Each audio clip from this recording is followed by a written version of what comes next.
Jane was inches from Reese's mouth when the alpha caught her shoulder and stopped her. Heat flooded her face, until his hand slid down to her wrist. Stay. Her heart jumped. Then came the twist. He did not want her as his lover. He wanted her as nanny to his children. Jane walked away convinced Reese felt nothing for her. She had no idea that once his bedroom door closed, the powerful shifter was fighting a hunger for her he could barely control. Chapter 1. Jane cannot remember a time when she did not see ghosts. They are everywhere, if a person knows where to look. They linger at street corners, stare back from reflections, and sometimes watch through the narrow crack of a bedroom door. But Jane has always been the only one who notices them. As a child, she would point at the spirits and ask the adults around her who they were, why they were standing there, or why no one was helping them. At first, people said she was playing games. Eventually, they stopped finding it amusing. Maybe that was why Jane was never adopted. The orphanage came to believe there was something wrong with her, and Jane cannot entirely blame them. Her ability has followed her into adulthood and ruined almost every attempt she has made to live a normal life. It is difficult to keep a job walking dogs when a headless specter suddenly appears beside the road screaming for help. Still, Jane has never hated the ghosts. Mostly, she feels sorry for them. They are lonely. So is she. What Jane never expected was to become jealous of one. But then, she never expected to fall in love with a man who was still married to a ghost. November, 1989. Not one taxi driver wants to take Jane to Hawthorne Hall. There are not many drivers at the station to begin with. 2 seem legitimate. A third does not inspire much confidence. Yet every one of them refuses the moment Jane gives them her destination. "Why would you want to go there?" the first driver asks. "The place is cursed," another warns. "Those woods are haunted." Then someone adds that people who go there sometimes never come back. None of this sounds particularly encouraging. Unfortunately, Jane has no choice.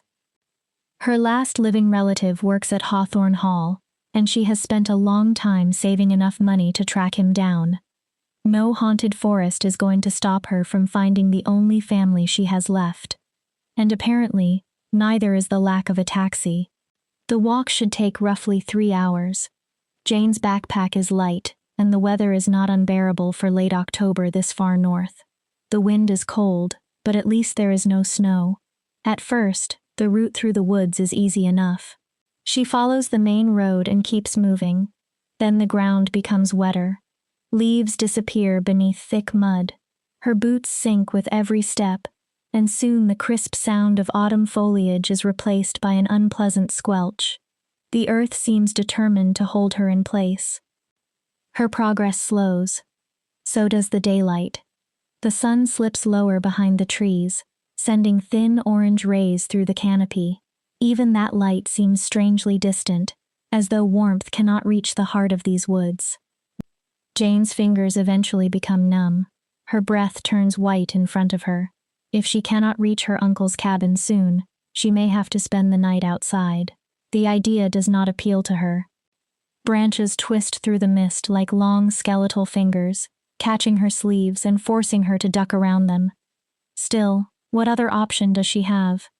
When darkness begins closing in, Jane finds a clearing and builds a small fire. She has very little food left, but she still has water. Tomorrow, she tells herself, she will reach Hawthorne Hall. Tomorrow, she will finally meet Uncle Bill. Jane has never seen him before, but in her imagination he is already waiting outside his home with a welcoming smile and open arms. He will be glad she came. He has never answered any of her letters, but that does not have to mean anything. He is her only remaining family. Yes, Jane was left at the orphanage when she was 4. Yes, Bill never visited her. Yes, the headmistress sent her away the moment she turned 18. And yes, Jane has failed to keep every job she has found since then. But this time will be different. She stretches her hands toward the fire. This time, someone will let her stay. This time, she will find work she can keep. And this time, she will not let her strange ability ruin everything. No more telling anyone about ghosts. Jane stiffens. Something rustles in the darkness. Her small sandwich stops halfway to her mouth. There it is again. Something is moving inside the bushes. Jane slowly turns toward the sound and holds her breath. Two bright eyes appear between the leaves. Her entire body tenses. The creature steps forward. Then again. When it finally enters the firelight, Jane releases the breath trapped in her lungs. A wolf is staring at her. Not a full-grown wolf. A pup. Chapter 2. Reese Hawthorne pushes open the door of his home, his long coat trailing heavily behind him. It is not yet 6 in the evening, but outside, the world is already black. Inside is hardly brighter. Candles burn along the entrance hall, but their weak flames do little to soften the cold stone or warm the enormous house. "Are we out of power again?" Reese asks. Miss Teal appears beside him. She is in her mid-60s, short but solidly built, and Reese has known her for nearly his entire life. Her mate once served as beta to Reese's father. "Why would I be lighting candles if the power were working?" she snaps. Reese smirks. Miss Teal removes his wet coat with practiced efficiency. "We weren't expecting you back so soon, Alpha. How is everyone in the valley?" "Snow starts tomorrow," Reese replies as he removes his scarf. "We moved several families into the pack house. I didn't want anyone trapped around humans during the blizzard, especially families with children." He sighs. When he left, the relocation was not yet finished. His beta, John, is still supervising everything. If Reese had a choice, he would have stayed there. Once, he would have remained among his pack for the entire storm, but he no longer has that freedom. Where are the children? His gaze travels toward the enormous staircase behind him. Nothing moves. No hurried footsteps. No excited voices. He did not expect either child to rush out and greet him. That does not stop the disappointment. "They're in the drawing room upstairs," Miss Teal says. "Go see them. I'll start dinner." Reese nods and climbs. The staircase curves toward the second floor, where the darkness seems thicker. Candles flicker along the corridor, barely revealing the walls before the hallway disappears into shadow. The mansion had once been beautiful, grand even. Now silence fills every corner. There is no warmth here anymore, only memories, regrets, and shadows occupying places light does not seem willing to touch. Sometimes Reese feels as though the house itself is pressing down on his shoulders, dragging him toward things he would rather forget. Outside, the wind moans through the dead leaves. "Sophie?" He pushes open the drawing room door. His 5-year-old daughter sits bent over a low table, a pencil in her hand. Long, pale blonde hair falls around her face, and an oversized sweater nearly swallows her small body. Her head snaps up. "Daddy." Sophie crosses the room in an instant and wraps herself around Reese's leg. She holds him with surprising strength, almost as though she is afraid he might disappear again. Reese rests one hand on her head. He has been away for a while, probably longer than he wants to admit. For an adult, it may not seem like much. For a 5-year-old, time is different. "Where's your brother?" Sophie does not answer. One glance around the room gives Reese an unpleasant suspicion. One sheepish look from his daughter confirms it. "Sophie." He places both hands on her shoulders. "Where is Marcus?" Sophie shrugs. Then her amber eyes slide toward the window. Outside. Reese's jaw tightens. Damn it. Chapter 3. Come back here. Jane stumbles after the wolf pup through the mud. Under normal circumstances, she would never chase a young wolf through a forest. Somewhere nearby, there could be a full-grown mother, perfectly capable of tearing Jane apart for getting too close. But the little thief has taken her backpack. It is dragging the bag between its teeth, happily disappearing farther into the mist. Jane owns almost nothing in the world. Everything she does own is in that pack, so she follows. Calling what she is doing running would be generous. She slips, catches herself, sinks ankle-deep into mud, and keeps going. The mist is so thick she can barely see farther than a few feet. The only thing guiding her is the sound of her backpack scraping across the ground. There's nothing left to eat in there, Jane calls. She should not have given the pup half her sandwich. Obviously, it wanted more. The bag probably still smells like peanut butter. But the animal had seemed so small, so alert. And Jane had been lonely. Before she realized what she was doing, she had been telling the wolf her entire life story. She had held out one hand while deliberately looking away, hoping the pup would approach on its own. It was the same method she used years ago while working at an animal shelter. She lasted 6 months there. A personal record. "You're not leading me to your parents, are you?" Jane calls. "Because they'll probably eat me." The dragging sound continues. "You don't want me eaten, do you? I thought we were friends." Miraculously, the torch in Jane's hand still works. Without it, she would never see the enormous iron gate emerging through the fog. It rises high above her, disappearing into the low cloud. Beyond it, through the haze, a distant light flickers. Behind that light stands the dark outline of a massive mansion. The wolf howls. Jane turns. The pup stands in front of a small cabin tucked against the edge of the forest. Her backpack lies on the porch beside it. She would never have noticed the building without him. The little wolf looks up at her with golden eyes. "What?" Zun pants. "Do you want me to knock?" Rain suddenly begins hammering down. Within seconds, droplets soak through her hair and coat. The cabin door opens. A broad man fills the doorway. He is thick through the chest and shoulders, and looks to be somewhere in his late 50s. "What the hell are you?" Jane blinks. The man steps outside, then notices the wolf. His jaw locks. "Did he bite you?" It takes Jane a moment to realize the question is for her. "No, he didn't." The wolf whines and lowers its head. "Save it," the man growls at the animal. "I don't want to hear it." Jane stares at him. "I didn't say anything." The stranger looks back at Jane as though he had briefly forgotten she existed. Something about his posture changes.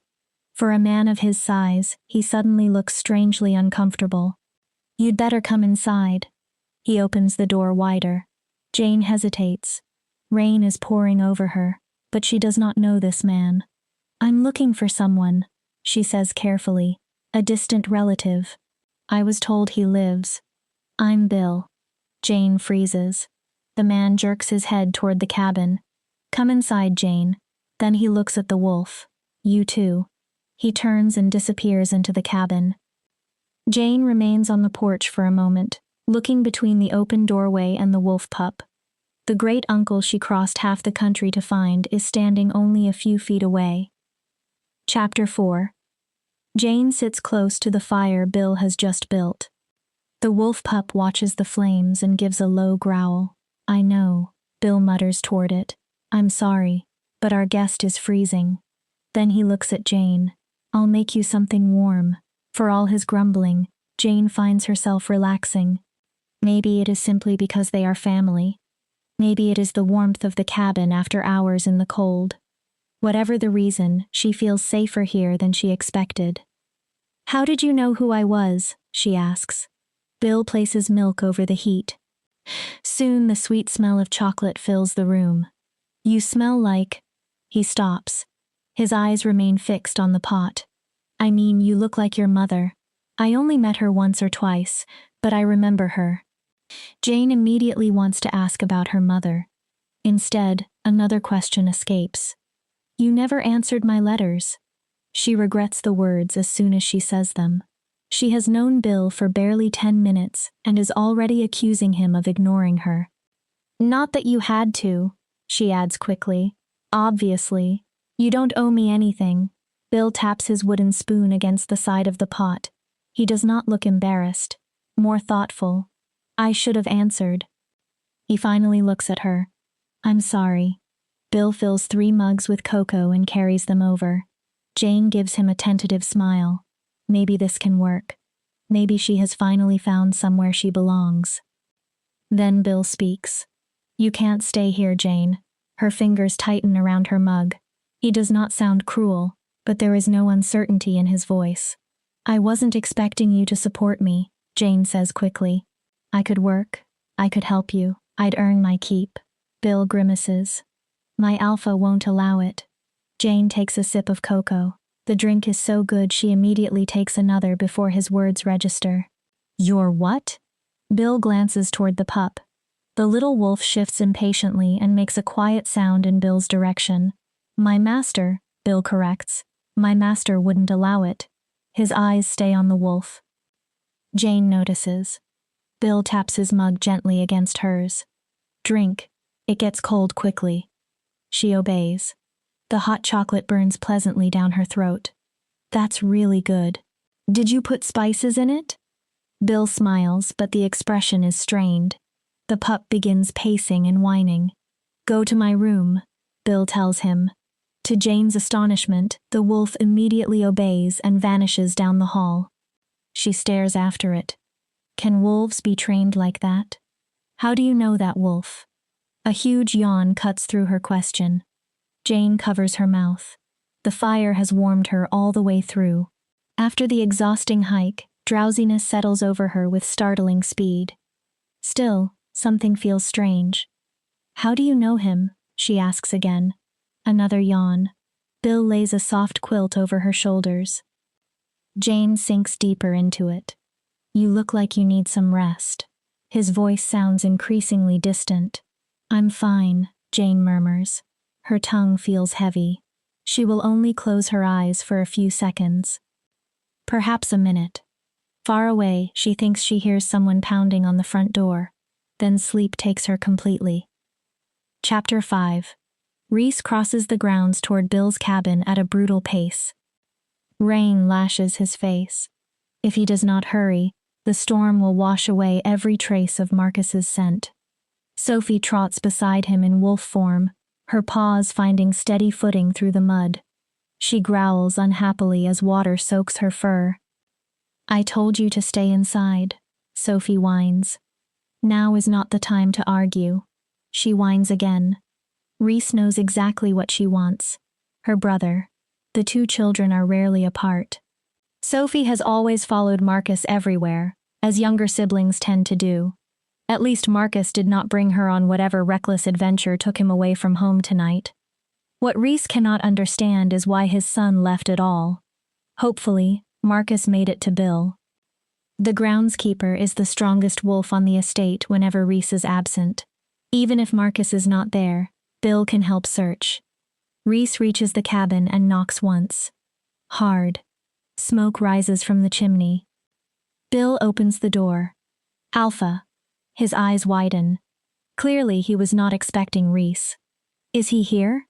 Reese pushes past him. Sophie squeezes inside after him. Yes, but... Bill points at the little wolf.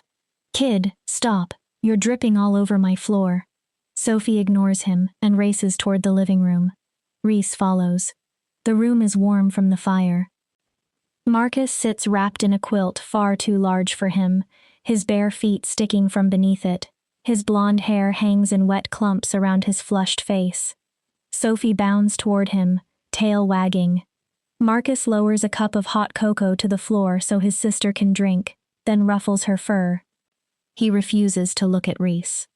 Where were you? Reese keeps his voice quiet. Marcus shrugs. Out. 8 years old, Reese thinks, and already behaving like a rebellious teenager. His jaw tightens. Now is not the time. The weather is worsening. Marcus is safe. Reese is about to leave the matter until morning, when Marcus suddenly turns toward Bill. What did you give her? Reese frowns. Her? Then he catches it. An unfamiliar scent beneath the smoke from the fireplace. Human. Bill looks guilty. I couldn't let her see him shift back, could I? Reese's gaze moves across the room. Then he sees the armchair facing the fire. He approaches it slowly. A young woman is curled beneath a quilt, fast asleep. Damp, light brown hair sticks to her face. Firelight moves softly over pale skin and delicate features. Reese growls. What is this? The human does not wake. He snaps his fingers near her face. Nothing. Her breathing remains slow and deep. I sedated her, Bill admits. Marcus needed to shift back. I didn't know what else to do. Reese barely hears him. He stares at the sleeping woman. A human. Small. Fragile. What was Bill thinking? She's a relative of mine, Bill says quickly. She wrote several times. She has nowhere else to go. Get rid of her. Bill pales. Alpha, the snow. I want her gone by morning. Reese will not keep a human anywhere near his home. Or his children. Marcus could have encountered her in wolf form. One frightened reaction, one careless bite, and she could have died. A shifter's bite is almost always fatal to humans. He has enough danger in his life already. Reese lifts Sophie under one arm and Marcus under the other. Both protest as he carries them out of the warmth. Beyond the cabin is only darkness and rain. Reese is accustomed to darkness. What he refuses to accept is another complication. Chapter 6. Morning light is already high when Jane wakes. Her mouth is dry. For several seconds, she has no idea where she is. Then she recognizes the stone fireplace and sees Bill sitting at the dining table. Coffee? He begins pouring before she answers. I made eggs too. Jane barely manages to sit before Bill places an enormous breakfast in front of her. Eggs, bacon, a mountain of bread. You'll need your strength if you want to reach the bus stop in time. He keeps filling her plate. It's cold outside. Jane forces herself to smile. So she has already overstayed her welcome. She has not even been here a full day. It'll start snowing today, Bill adds. You need to leave as soon as you finish eating. In case his meaning was not clear enough. Jane cuts a piece of bacon. I understand. And she does. Bill is practically a stranger. He owes her nothing. I'm sorry, he mutters. I wish I could. It's fine. Jane shrugs. Really, you don't have to explain. Bill shifts uncomfortably. These lands belong to my master. It isn't my decision. Jane glances through the window. The mist has lifted. For the first time, she sees Hawthorne Hall clearly. The mansion towers beyond the iron gate, built from dark gray stone aged by years of harsh weather. One section immediately catches Jane's attention. The western wing. It looks abandoned. Some of the stone is blackened. Windows are shattered. Burned beams remain visible inside the ruined structure. Parts of the walls appear close to collapsing. Is that where your master lives? Yes. Bill notices where she is looking. Jane frowns. Was there a fire? Bill's expression closes. Yes. A terrible accident. What happened? No one here likes talking about that cursed day. Jane looks at the mansion again. There is something unsettling about it. The building seems to be forcing itself to remain upright, clinging stubbornly to something that should already have been lost. Less than an hour later, Jane says goodbye. Bill fills her backpack with food and gives her directions. Follow the gates until you see the path east through the woods. There's a bus stop near the edge. Only 3 buses run every day, and once the snow starts, none of them will come. Jane promises to hurry. Now, walking alone beside the iron fence, she wonders what she is supposed to do when she reaches town. She has no home waiting there, no family, no job. But this is not the moment to worry about that. Snow is coming. Jane reaches the path Bill described. She is about to enter the woods when she notices someone sitting on the ground nearby. A little boy. He looks no older than 8 or 9. Golden blonde curls frame his face. Something about him seems familiar, although Jane is certain they have never met. Then she notices something far more important. The child is naked. Oh my God. Jane immediately removes her coat and runs toward him.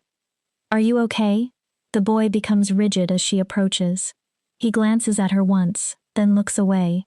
His posture suggests he wants to run, but the cold seems to have frozen him in place. Jane gently wraps her coat around his shoulders. Here. She rubs his arms. Then she stops. A severe burn scar covers much of his right arm. It is old, healed, but unmistakably serious. Jane forces herself not to stare. You'll freeze out here. She searches the grounds. Where are your parents? The boy shrugs. After a moment, he lifts his arm and points behind them. Jane follows his gesture. Hawthorne Hall. More specifically, the burned western wing. Her eyes return to his scar. A terrible thought forms, and she immediately pushes it aside. The boy needs warmth. That is all that matters. Jane knocks at the mansion door. No one answers. She cannot leave the child barefoot in the cold while she waits, so she pushes the heavy door open herself. The hinges groan. Inside is a vast entrance hall. The architecture is elegant, but there is something cold and lifeless about it. High ceilings stretch overhead. Dark wooden details and stone columns frame the space. Yet no warmth reaches Jane. The silence is suffocating. Even the temperature feels wrong. Not simply cold, unnatural. Jane feels it in her bones. Hello? Her voice disappears into the enormous hall. Thin daylight filters through tall windows, casting long shadows across the floor. Behind her, the boy leaves muddy prints with his bare feet. Before Jane can call again, a deep voice explodes from above. What are you doing here? She jumps. A man descends the stairs. Number. Not merely a man, a presence. He is tall and powerfully built, moving with the absolute certainty of someone who owns everything around him. His face is sharply handsome, almost severe. His eyes burn with restrained anger. Jane's breath catches despite herself. Then she sees the woman following him. She is dressed in black. Her head tilts unnaturally to one side. I asked you a question, the man says. Jane forces her attention back to him. He is beautiful, but there is darkness around him, something that makes her body tense. The woman places a pale, skeletal hand on his shoulder. Jane's eyes track the thin arm upward. The cold deepens. Her gaze reaches the woman's face. A smile stretches across it. Too wide. Too still. There is nothing human in that grin. Jane's stomach turns. Sir? She tries to warn him. She does not look directly into the woman's eyes. She already knows what she will find there. Nothing. No life. No awareness. Only emptiness. The dead woman curls her fingers more tightly around the man's shoulder. He does not react. Of course he does not. Because the woman is not truly standing there. She is a ghost, and Jane is the only person in the room who can see her. Chapter 7. Sophie refuses to meet Reese's eyes. Every time he catches her gaze, she looks away. Where is your brother? He crouches in front of her, trying to remain patient. Then a sound rises from downstairs. Reese straightens instantly. His wolf becomes alert. No visitors are expected. Yet someone has entered his house. He reaches the staircase and begins descending. When he sees the entrance hall, he stops. Marcus is standing beside the human woman from Bill's cabin, the same woman Reese ordered off the estate. She looks exactly as she did the previous night. Human, unaware, vulnerable. One look at Marcus tells Reese that his son is unharmed. Still, cold slips beneath Reese's skin. Too cold. His gaze moves toward the window. Snow has begun falling. A dull pain blooms behind his temples. Then something whispers beside his ear. Don't let her near our children. Reese stiffens. She'll take them. Don't let her take them away. His jaw locks. Take his children? Never. He storms down the remaining stairs. What are you doing here? The young woman jumps. Wide, dark eyes turn toward him. For one absurd moment, Reese regrets raising his voice. There is something gentle in those eyes, almost wondrous. Then his headache surges. She does not answer. Her cheeks redden. I asked you a question. His tone is quieter this time. Still hard. Instead of looking at him, the human stares at something beyond his shoulder. Reese instinctively glances back. Nothing is there.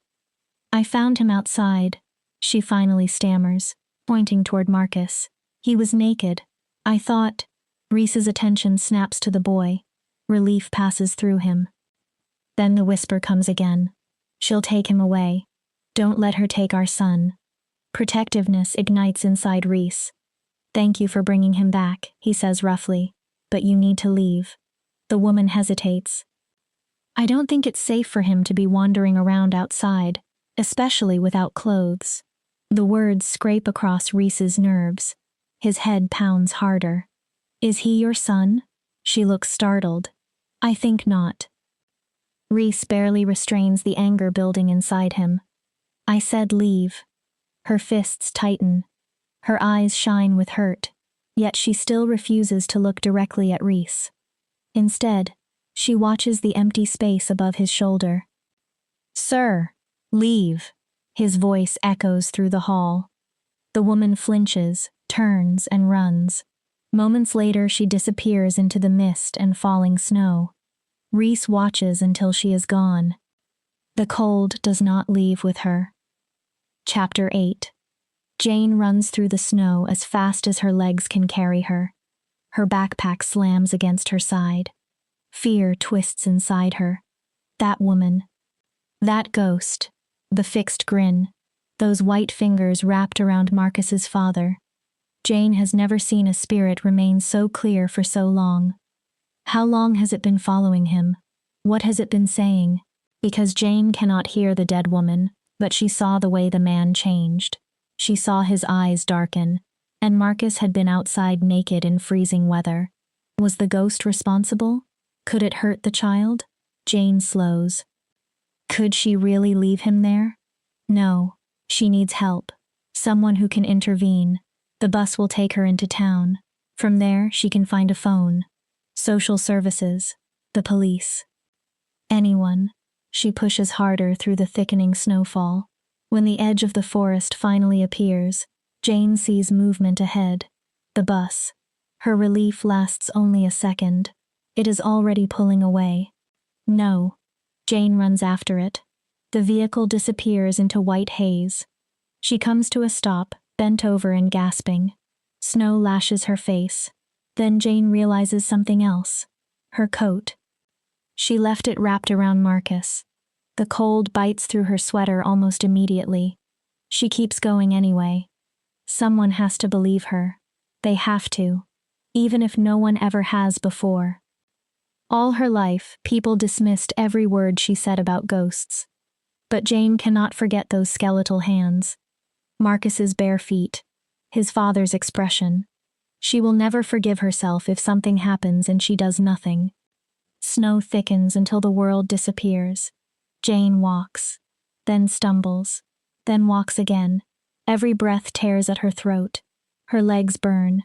She is not sure how long she has been moving when something changes. The cold stops hurting. At first, Jane thinks this is a good sign. Then warmth begins spreading beneath her skin. Her arms, her legs, her chest. It feels almost pleasant. Like sinking into a hot bath after standing outside too long. She pulls at her sweater. The warmth intensifies. Soon she feels hot. Far too hot. Her thoughts become sluggish. Vision blurs at the edges. Vision blurs at the edges. The snow beneath her boots no longer seems important. Stopping sounds wonderful. Just for a moment. Jane's knees fold. She collapses into the snow. Her arms move lazily through the powder. A strange euphoria fills her. She giggles. The sound vanishes into the wind. Snowflakes drift above her. Beautiful. Peaceful. Then Jane sees eyes through the storm. Piercing. Familiar. A voice calls her name. Her body no longer obeys her. The figure approaches. Strong arms lift Jane from the snow and pull her against solid warmth. For one brief second, she feels completely safe. Then everything disappears. Chapter 9. Reese follows the fading scent through the blizzard. He should never have sent the human away. Humans are fragile. He knows that. Bill had come to him in a panic not long after Jane left, begging Reese to let him search for her. He insisted she would never reach the bus before the storm. Marcus had been there as well. His fear smelled sharp, too familiar. It reminded Reese of that day, the fire, Marcus's terror. Reese had promised himself he would never allow the boy to feel that helpless again. He had also sworn that no one would ever suffer in his place again. Too many already had. So Reese took responsibility for finding Jane. He is faster than Bill, a better tracker, and Reese is the one who forced her into the storm. Now her scent is disappearing beneath the snow. If he loses it, number. He refuses to finish the thought. Humans freeze easily. He increases his pace. Shifting would make him faster, but if Jane sees a giant wolf charging toward her, she might panic. Then again, fear is better than death. Reese is preparing to change when a sound reaches him. A laugh. Not a happy laugh. A weak, delirious giggle. His stomach drops. He runs. Then he sees her. Jane lies half covered by snow. Her skin is deathly pale. Her lips are blue. She is wearing only a thin shirt. Her discarded sweater lies several feet away. Jane. Reese drops beside her. He lifts her immediately. Her body is limp. Her skin feels like ice. He wraps her inside his coat. It is not enough. Jane's heartbeat is faint. Her pulse weakens beneath his fingers. The mansion is too far. If Reese tries carrying her all the way home, she may not survive. One place is closer. An old hunting cabin. He and Cliff used to play there when they were children. It has been abandoned for years. It may barely qualify as shelter. But right now, it is Jane's only chance. Chapter 10. Jane drifts between darkness and awareness. Everything feels slow. Far away, a fire crackles. Warmth surrounds her. It is so comfortable that moving seems impossible. Her eyelids finally open. She tries lifting one arm. It feels too heavy. Something soft brushes against her skin. Fur. Jane turns her head. Golden eyes stare directly into hers. A wolf. Its cold nose touches hers. For one startled second, Jane tenses. Why is there a wolf here? She blinks. When she looks again, the animal is gone. A man is there instead. The same striking face she remembers from the mansion. Firelight moves over his strong features. It's all right, he tells her. You're safe. Jane is in his arms. He holds her securely against his chest, and heat pours from his body into hers. She has no idea where she is. She does not understand why he is holding her. At the moment, none of that seems important.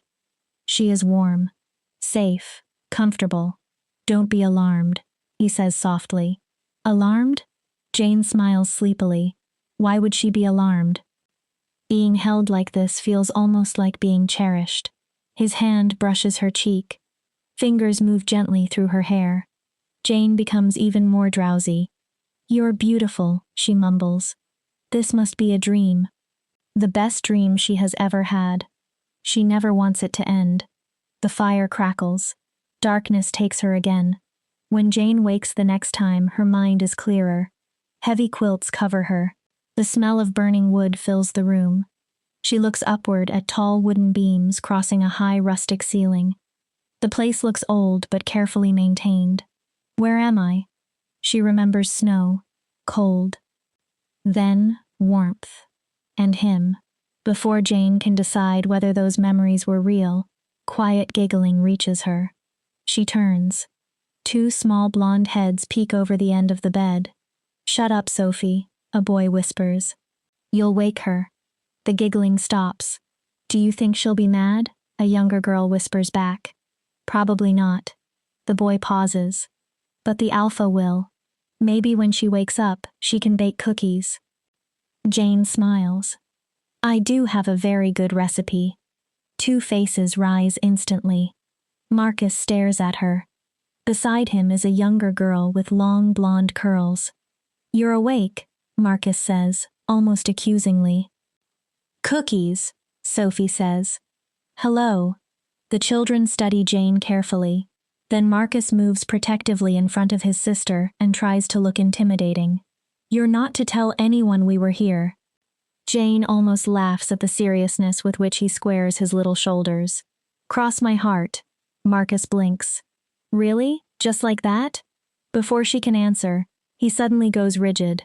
What's wrong? Jane asks. Marcus raises one finger to his lips. Someone's coming. Jane hears nothing. Marcus grabs Sophie, and both dive behind the bed. A moment later, the door opens. Bill stands there. The concern on his face immediately becomes relief. Jane, thank God. Marcus's head appears from behind the mattress. Oh, it's only Bill. Sophie frowns. I could have told you that. I could smell him from miles away. Bill winces and looks toward Jane. Then he clears his throat. All right. Out, both of you. Your father wants you. The children leave. Bill closes the door and sits beside Jane. How do you feel? Fine, I think. She looks around. Where am I? At my master's house, the mansion. Bill rubs a hand across his face. I'm sorry, Jane. I never should have sent you away when I knew that storm was coming. It isn't your fault. You almost died. His voice tightens. You would have, if my master hadn't found you. Jane frowns. The man who threw her out went searching for her? Images return in fragments. Cold. Exhaustion. Strong arms. A deep voice. Warmth. I don't remember much. Another memory flashes. A hard masculine body pressed against hers. Arms holding her close. Jane's cheeks warm. Surely that part was a dream. Was your master angry? She asks. I know he wanted me gone. Bill shakes his head. If anything, he felt guilty for putting you in danger. He isn't cruel, Jane. Just rough around the edges. Jane remembers a low voice promising she was safe. A shiver moves down her spine. Definitely a dream. Are you all right? Bill asks. Jane sits straighter. If I could have my clothes, I should probably leave. She does not think she can face the man after dreaming things like that about him. Bill's expression changes. You can't leave. Jane blinks. Why? We're snowed in. Silence. The roads are blocked. It may take days before anyone can get out. Jane's stomach sinks. A few weeks at most, Bill adds. Weeks? Don't worry. You can stay here until then. It's already been arranged with the boss. Jane falls back against the pillows. Weeks. In this house. With that man. Chapter 11. Reese can still smell Jane on his skin. He has showered 3 times. The third had to be cold because he was in danger of emptying the estate's hot water reserve. And still, her scent remains. Faint, sweet, floral, distinctly pleasant for a human. Most humans smell like mixtures of sweat, soap, cosmetics, and whatever else they cover themselves with. Jane is different. At the hunting cabin, smoke initially overwhelmed everything. Then, as she slowly warmed in his arms, her natural scent emerged. Reese found himself breathing it in, enjoying it. It made him feel calm. For a few hours, almost peaceful. He hardly remembers what peace feels like. Now he paces the dining room while Miss Teal lays out breakfast. Jane could be trapped here for weeks. The children will have to control themselves. So will every adult in the house. No one can shift while the human is around. That is manageable for Reese, Bill, and the others. For children, control is more difficult. Reese takes his seat at the end of the table. Above the fireplace is Eliza's portrait. Deep blue eyes look down on him with the same warm indulgence he remembers. What would you have done? He whispers. Eliza had always been more patient, more joyful. When they were children, Reese could sulk in some dark corner for hours, and Eliza would simply take his hand and drag him back into the sunlight. No one does that anymore. There is no sunlight now, no warmth. Reese could accept that for himself. His children deserve more. They deserve their mother. But Eliza is gone. Only a fading portrait remains. A cold sensation curls around Reese's shoulders. The windows are shut. Outside, the blizzard is brutal. At the far edge of the grounds, he can barely see the frozen lake. We could go swimming, like we used to. Reese goes still. The thought does not feel like his. Then comes a voice. Feminine. Familiar. Far away. I miss you. Why do you keep us apart? Pain gathers behind Reese's eyes. Not again. Please come with me, my love. I can make everything better. We could bring the children. Not the children. Miss Teal stops in the doorway. Sir? Reese had not heard her enter. His gaze remains fixed on the window. Not the children, he repeats. His migraine pounds. When his eyes close, he sees fire, flames, smoke, and Eliza screaming. Chapter 12. Jane descends the stairs in a black dress and thin leggings she found in a drawer. The clothes are not really suited to the cold mansion, but they are all she has. More troubling than the temperature is the thought of facing the man who saved her. Her pulse accelerates. Jane scolds herself. He has already been generous enough to allow her to remain here. The least she can do is avoid humiliating herself over a ridiculous attraction. It is not a crush. It is nothing. Less than nothing. As she approaches the dining room, voices drift out. And then Ariel makes a wish to become human, Sophie announces. We know, Marcus complains. We were there. We watched the film. Georgie hasn't, another voice says. It's Miss Teal, dear. Jane stops. A woman. Her stomach tightens. The children's mother? Somehow she has not considered the possibility of meeting Mrs. Hawthorne. Of course there would be a wife. Jane feels foolish for the disappointment that hits her. She takes a breath and enters. The children go quiet. The older woman seated nearby is clearly not their mother. Jane looks toward the far end of the table. There he is. Mr. Hawthorne. Seeing him makes Jane's knees feel oddly weak. Mr. Hawthorne, Bill says. Jane is feeling better. The man does not appear to hear him. He is staring outside. Morning light traces his profile. Jane cannot help noticing the strong line of his jaw, the sharp cheekbones, the dark blonde hair curling slightly over his ear. He looks even broader than she remembers. Then Jane notices the tension in his shoulders, the exhaustion in his face. Dad? Sophie asks carefully. Marcus gives Jane an apologetic look. Jane barely notices, because something has appeared beside Mr. Hawthorne. An arm lies across his shoulders. Long black hair hides most of a woman's face. Jane's stomach drops. The ghost. How could she have forgotten? Its neck remains bent at a disturbing angle. Then the spirit turns. It sees Jane, and sneers. Jane, sit down, Bill says. She jumps. The ghost touches Mr. Hawthorne's face. Its lips move. Jane hears nothing, but Mr. Hawthorne reacts. His eyes suddenly focus on her. His expression hardens. What the hell are you wearing? Jane blinks. What? His gaze moves down her body. Jane pales. She should have asked before taking clothes from the room. I apologize, sir. He rises violently. His body is rigid. His fists clench. Jane stops speaking, not because of him, because the ghost is smiling. A cruel smile. Its dead eyes remain empty.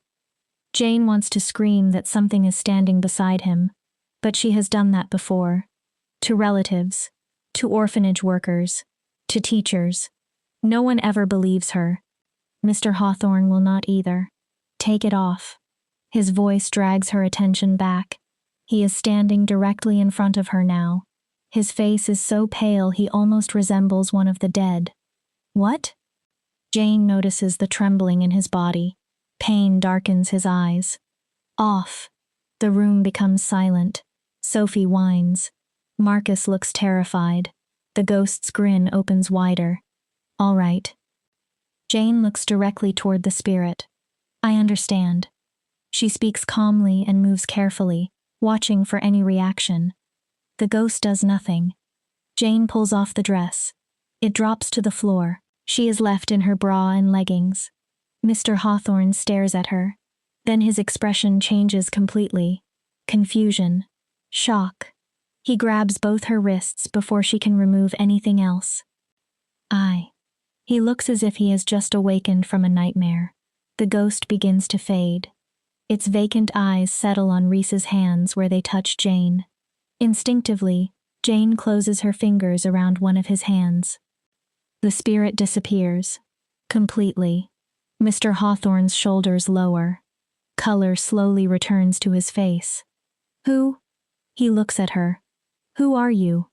I'm Jane. She smiles gently. Relief makes her almost dizzy. Whatever happened, the ghost is gone. And he looks better. Jane. Recognition returns to his voice. Then he smiles. Softly, Jane's breath catches. She knows that smile. She has seen it before. In her dream. Chapter 13. Reese feels as though he is rising through dark water. His senses return gradually. The first thing he sees clearly is Jane. Her dark eyes are wide, curious, uncertain. Has he frightened her? His mind feels foggy. He looks around the room, then back at Jane. She is barely dressed. Her soft curves are exposed. His eyes catch on her narrow waist before he forces himself to look away. He has already seen more of her body than this, but that does not make the sight less distracting. Reese immediately removes his sweater. Here. He pushes it toward her. Jane takes it. Their fingers brush. A violent crash shakes the mansion. The floor trembles. Reese is moving before anyone else reacts. He follows the sound toward the condemned western wing, then stops. Part of the roof has collapsed. A tower untouched since the fire has given way beneath the accumulated snow. Stone, wood, and ice lie in a massive pile below. Cold air pours through the opening. Beneath it is the lingering scent of burned timber. The old fire. Eliza. Bill and Miss Teal arrive behind him. Bill curses. If the roof is failing here, Miss Teal says, it could pull the rest of the structure down. Reese looks at the ruined wing. The part of the mansion everyone pretends is not there. An old wound they have never allowed to heal. We repair it now. It isn't safe, Miss Teal argues. When the storm passes, we should move the children. We're not leaving. His voice cuts through hers. The fire returns inside his mind. Marcus screaming. Eliza pleading. Heat. Smoke. Guilt. He cannot leave this place. Not again. We'll repair it. Alpha, Bill says carefully. The foundations are failing. This house is barely holding together. Sometimes you have to let something go. Reese turns toward him. We are not letting it fall. Not while I'm standing. He orders Bill to gather whatever supplies they can use. A small voice rises from behind them. I'll help. Reese turns.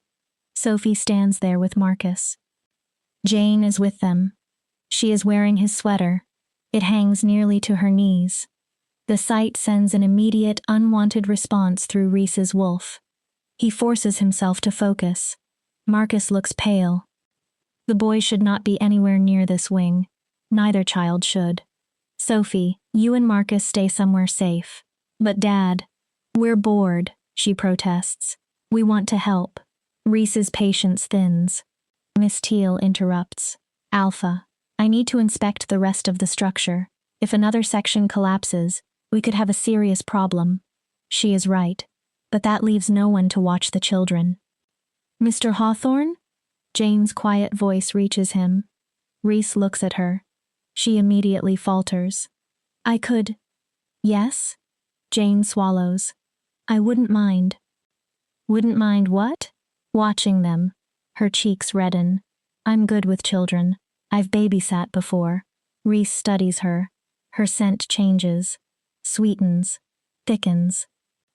and she is looking at him with those wide, dark eyes while her pulse accelerates. Reese looks away. She is human, small, delicate. He could hurt her with almost no effort, and she smells far too good. "Jane, can we bake cookies?" Sophie asks.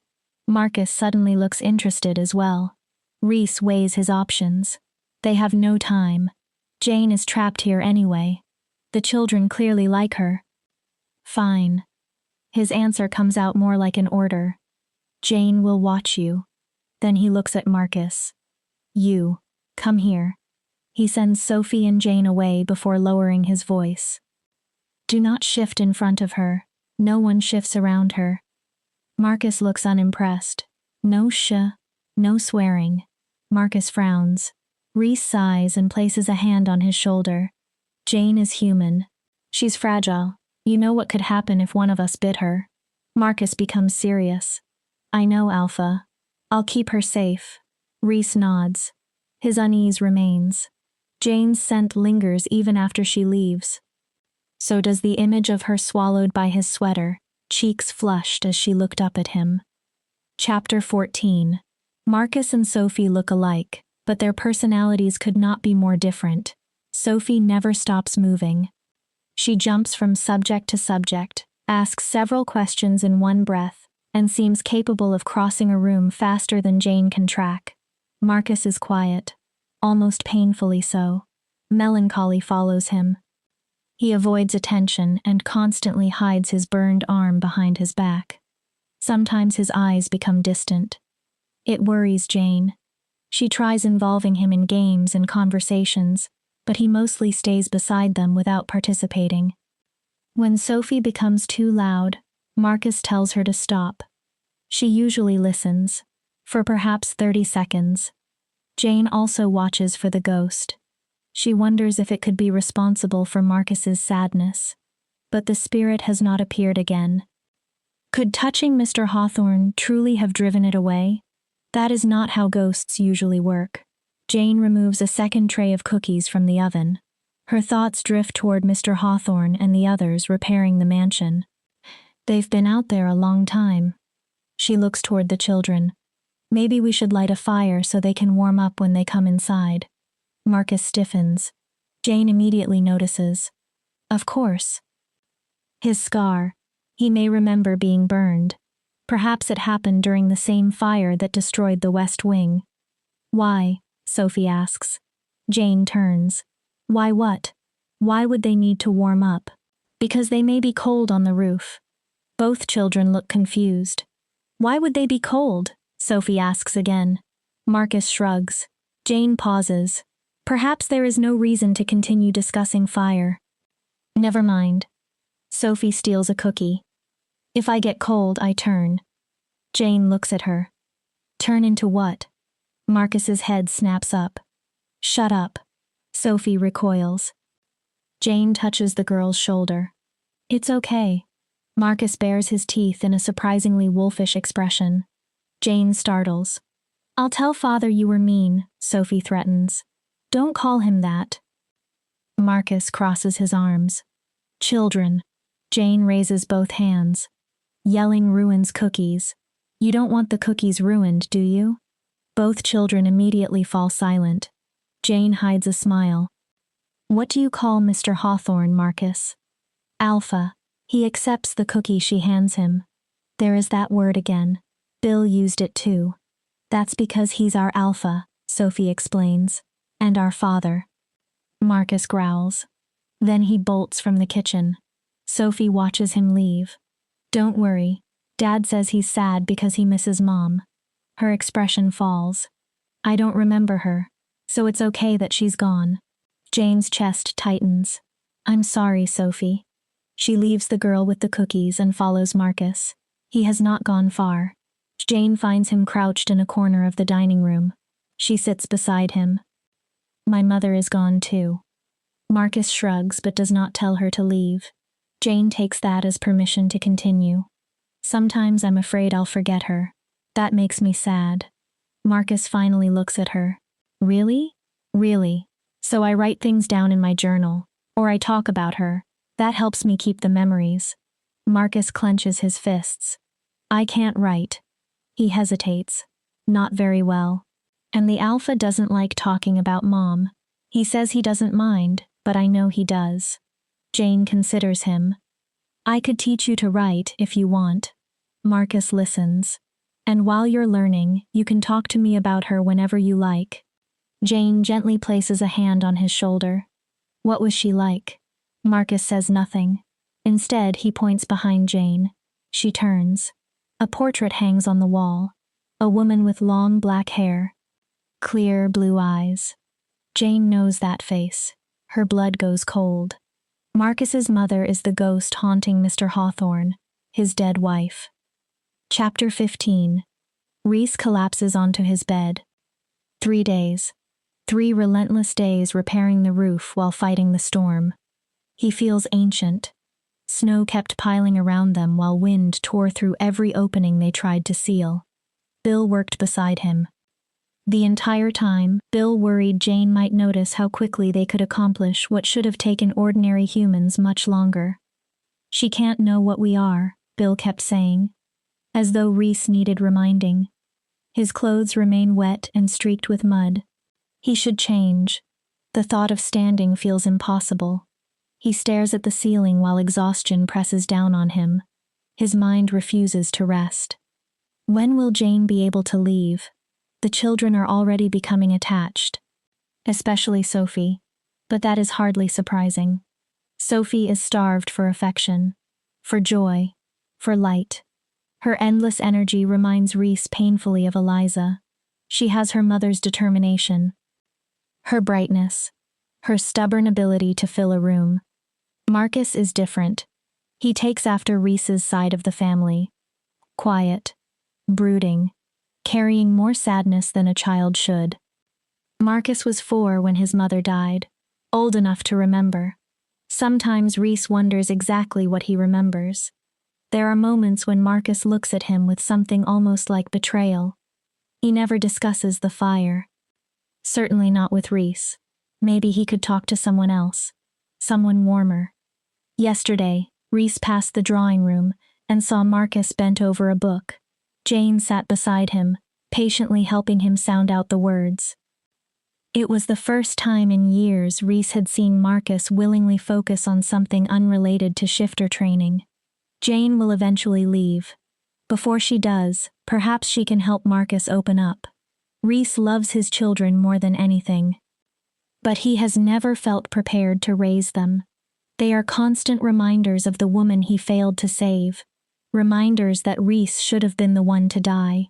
If he had, perhaps everything would have been better. Perhaps the children would still have Eliza.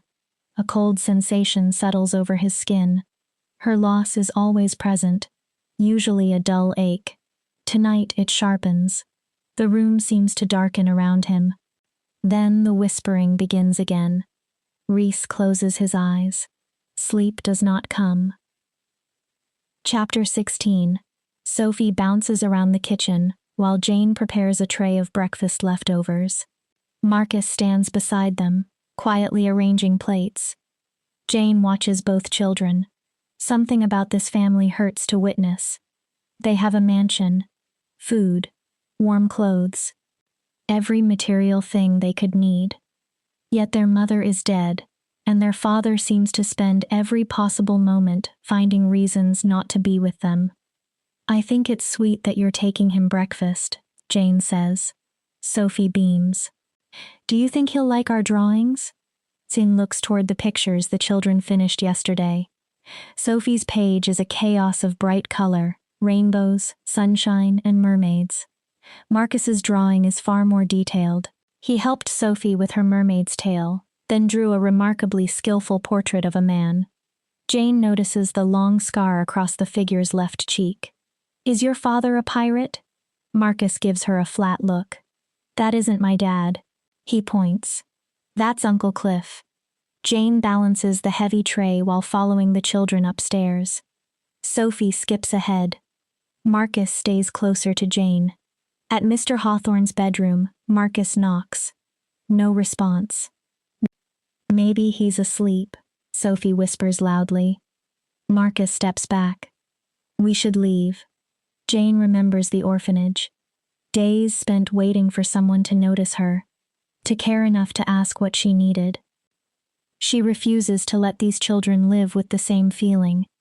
Jane adjusts the tray, then opens the door. Mr. Hawthorne? He lies across the bed, still wearing muddy, wet clothing. His eyes are open but vacant. His jaw is locked, his body rigid. The ghost is beside him. Eliza's bony fingers stroke Reese's cheek. Jane's heart begins hammering. Dad? Sophie calls. Jane panics. She needs to make the spirit disappear. Her eyes move over the breakfast tray. Salt. Without thinking, Jane grabs the shaker. She steps closer to the bed, turns, and throws salt over her left shoulder toward the ghost. Eliza vanishes. Instantly, the oppressive cold lifts. Jane releases a shaking breath. Chapter 17. Jane watches Reese from across the room. He is with the children. Laughing. Actually laughing. For the first time since Jane arrived, the heavy darkness around him seems absent, even if only for a few minutes. Seeing him like this makes Jane want to help him even more. When Reese smiles, he looks younger, kinder, almost like another man entirely. His gold blonde hair catches the light. Marcus smiles at something he says. Sophie laughs. Jane's heart tightens. The ghost haunts Reese in more ways than one. Eliza touches him, whispers to him, and somehow changes his moods. She makes him angry, absent, cold, but Jane still does not understand how. Her ability has always felt like a curse. For the first time, she wonders whether it could be useful.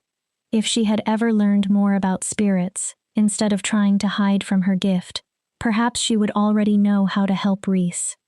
You look troubled. Bill's voice startles her. I wish I could research something. Jane stops herself. These people do not think she is strange. She does not want that to change. Bill rubs his chin. The library here is enormous. You might find something useful. Jane brightens. She had forgotten about the mansion's library. She thanks him and hurries away. The room is immense. Shelves stretch from floor to ceiling. Old books fill nearly every available space. Jane scans title after title. Then one catches her attention. Occult Practices and Spectral Beings. She pulls it free. The leather is worn. The pages yellow with age. Jane settles into a quiet corner and begins reading. According to the book, ghosts often remain attached to the living because of unresolved business. They can bind themselves to people, places, memories. For a spirit to move on, old wounds sometimes must be healed.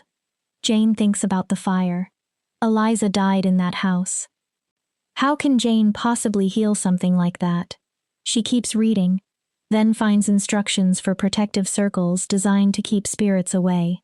Relief floods her. She can draw one around Reese's bed tonight. Maybe it will give him peace. Jane takes the book toward the large window.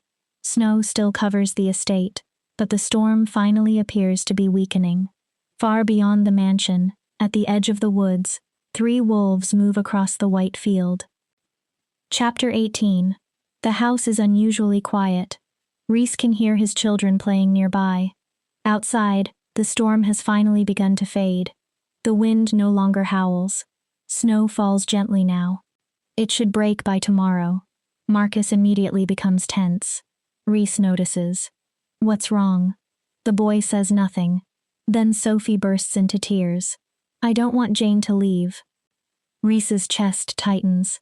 Both children have cried enough. He kneels beside his daughter.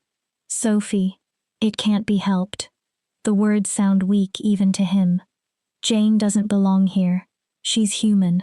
But she's nice. Sophie wipes her eyes. She tells the best mermaid stories. Reese looks at Marcus. The boy says nothing, but hope is written all over his face. They both want Jane to stay. Reese understands why. She brought something into this house that had been missing for years. Lightness. Jane won't want to stay forever, Reese says. She has friends and family somewhere. She doesn't have parents, Marcus says. Reese looks at him. She's like us. She's alone. Something inside Reese twists. Bill, who has been listening quietly, speaks. It's true, Alpha. Jane grew up in an orphanage. Her parents died when she was young. She's been alone most of her life. Reese thinks of her. He never seriously considered where she came from. The thought of Jane having no one bothers him more than it should. Wolves belong in packs. Jane is human. Still, the instinct to pull her into theirs comes unexpectedly. Perhaps she could remain. She would make an excellent nanny. Someone to stay with the children while Reese handles pack matters. She clearly cares about them. And they adore her. The idea is almost appealing. Then Reese remembers reality. It's too dangerous for a human to live among us. His voice becomes hard again. She doesn't belong here. Bill lowers his head. Even he knows Reese is right. Humans rarely survive long inside a shifter's world. Chapter 19. The mansion settles around Jane with faint creaks. Everyone is asleep. She lies in bed listening to the silence. Tomorrow the storm will end, and once the road's clear, Reese will send her away. This may be her only chance. Jane slips from beneath the covers. She opens the door and looks into the hallway. Darkness presses against the walls. She descends the stairs first, checking that no one is awake. Only dying embers remain in the fireplace. The house feels colder without a fire, almost watchful. Jane returns upstairs. Her hands begin shaking before she even reaches Reese's bedroom. She stops outside his door.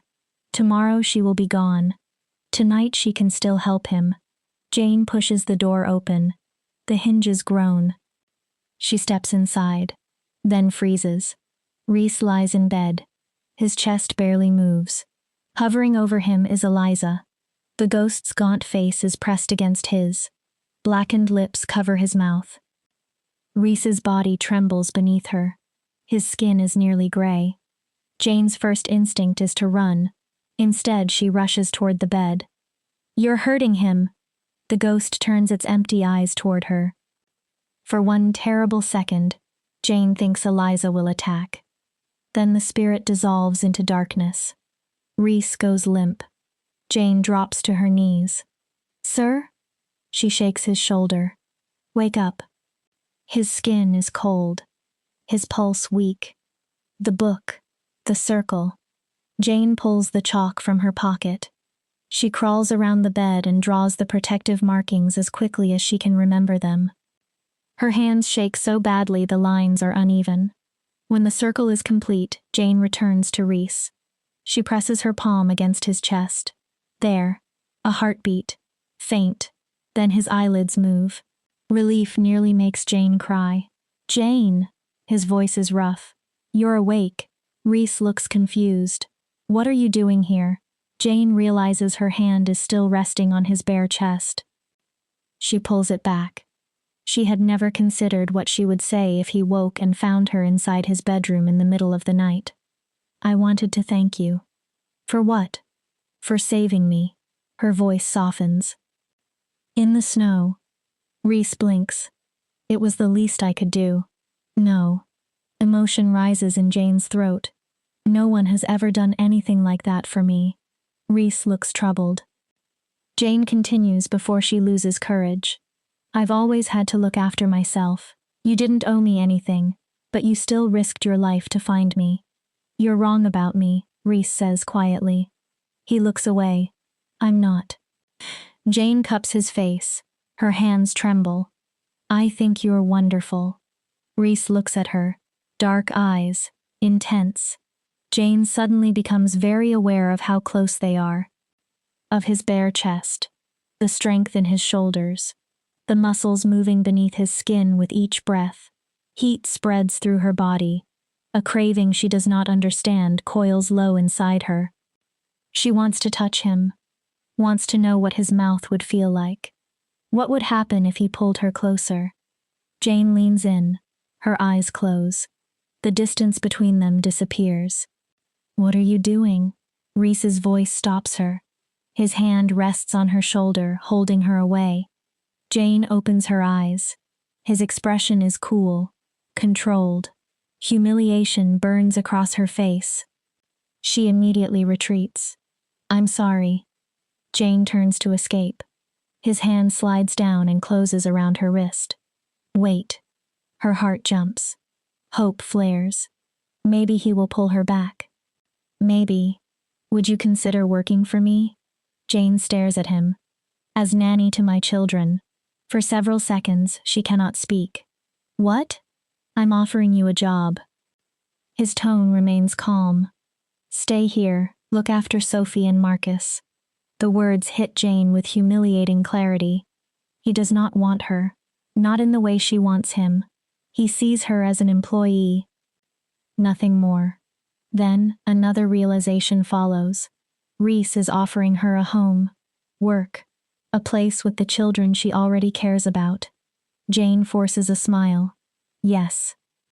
She swallows. Thank you. A small smile touches Reese's mouth. He releases her wrist. Jane turns toward the door. Jane. Her traitorous heart jumps again. She looks back. It would be best if you stopped coming into my bedroom. His voice is low. Especially now that you'll be working for me. Jane drops her gaze. Of course, sir. She leaves quickly. Once inside her own room, she closes the door and climbs into bed. Her body still burns with desire. Her heart aches with rejection. Jane presses one hand to her chest, then lower, imagining another hand instead. His. What just happened? How could wanting someone feel this good and this miserable at the same time? Chapter 20. Reese cannot sleep. Jane's scent remains in his bedroom. Sweet, warm, almost indecent. She should never have come into his room. More importantly, Reese should never have allowed her to stay there as long as she did. He saw the desire in her eyes, smelled it in the air. Jane, being human, probably had no idea how completely her body betrayed her. Reese is a wolf. He noticed everything.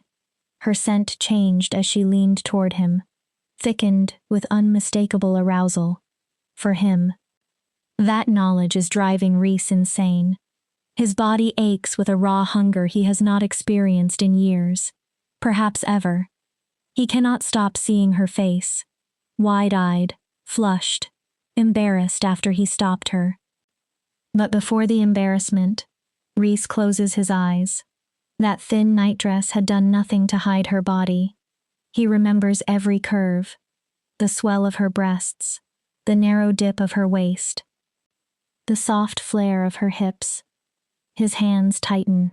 He knows he cannot touch her, but memory does not obey rules. He remembers her lashes lowering, the breath that left her lips as she leaned toward him. Jane had wanted Reese to kiss her. What would she have done if he had? His imagination supplies the answer far too easily. His hands on her waist, pulling her against him, her face growing redder as he kissed her neck. His teeth grazing her throat, her pulse racing beneath his mouth. Reese shifts in bed. It only makes things worse.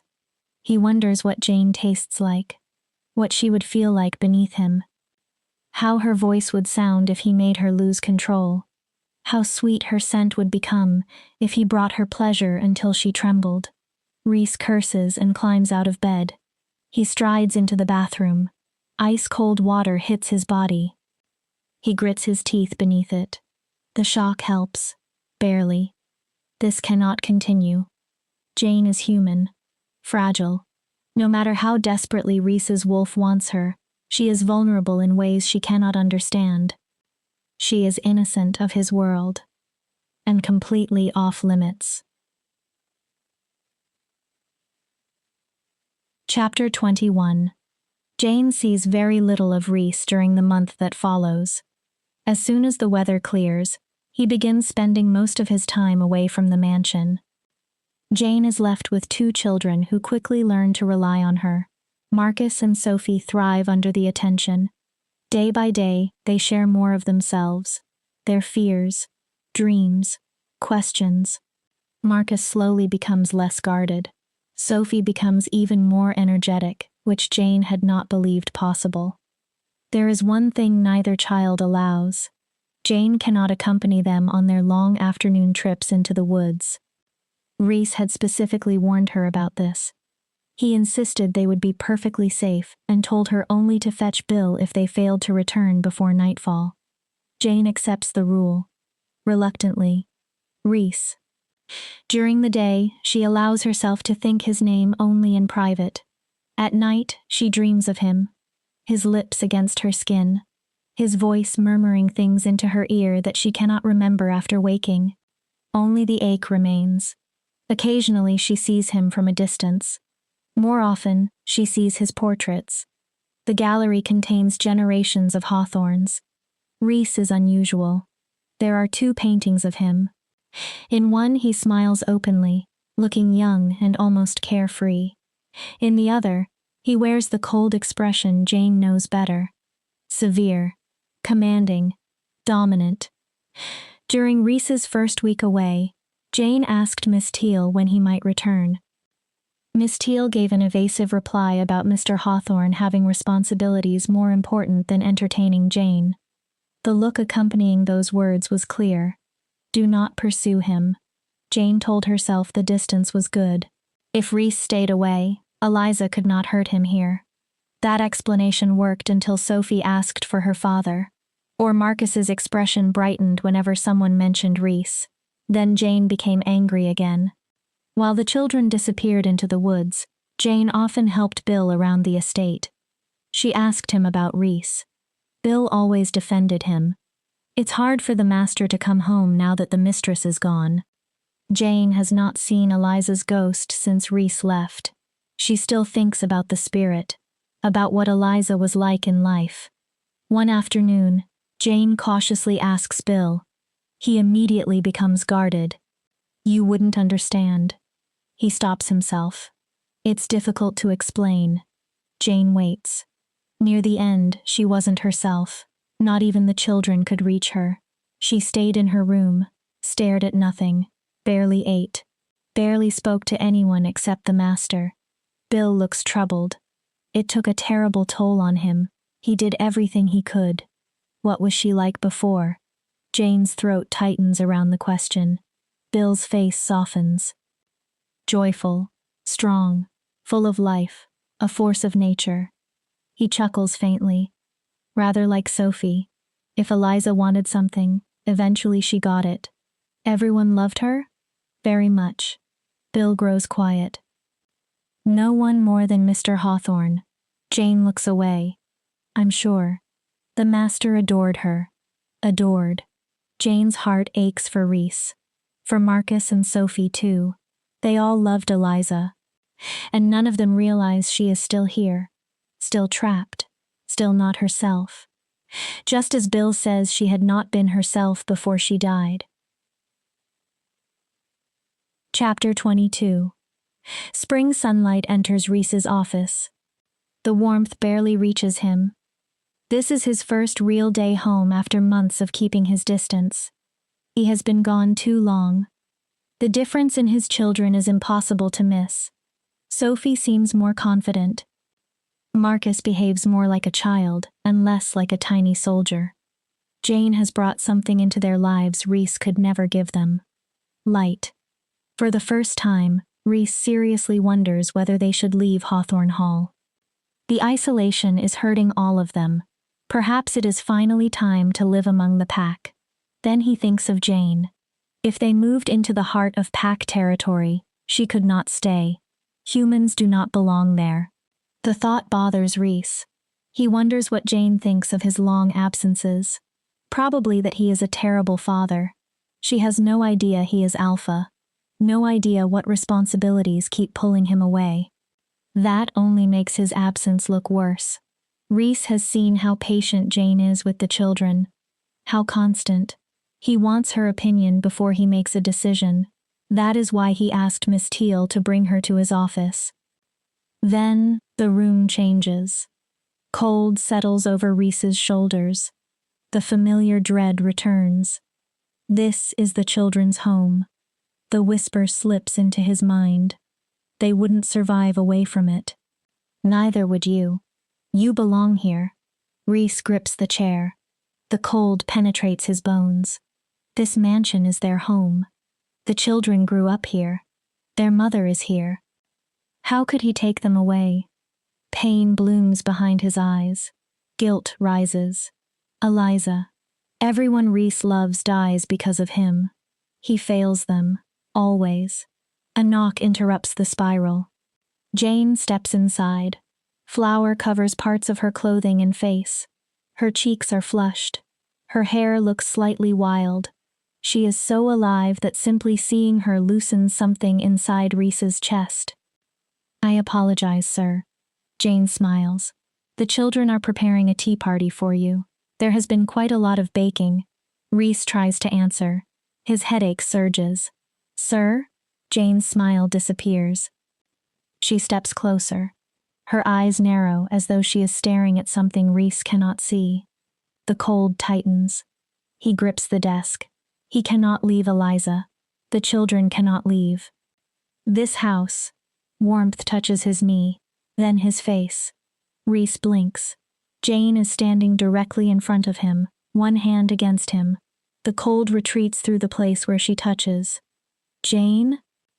He looks around. I didn't hear you come closer. She smiles. Sunlight touches her hair. Her scent blooms around him. You're like fresh air in this suffocating house, Reese says without thinking. Jane turns a beautiful shade of pink. His wolf responds with immediate satisfaction. Jane quickly removes her hand. I'm sorry, sir. Reese watches her long lashes lower against flushed cheeks. Beautiful. How many times do I need to tell you to call me Reese? Well, no one else does. She looks completely flustered. Reese laughs. Jane is even lovelier than he remembered. His wolf wants her. Reese cannot allow that. She is human. Too fragile. What a cruel waste. Miss Teal said you wanted to speak with me. Reese frowns. Yes, he did. About moving. About leaving Hawthorne Hall. But now the idea feels wrong. Impossible. I wanted to know how you were doing here. Jane looks surprised. Are you happy with us? Of course I am, sir. Reese. Jane's heartbeat increases.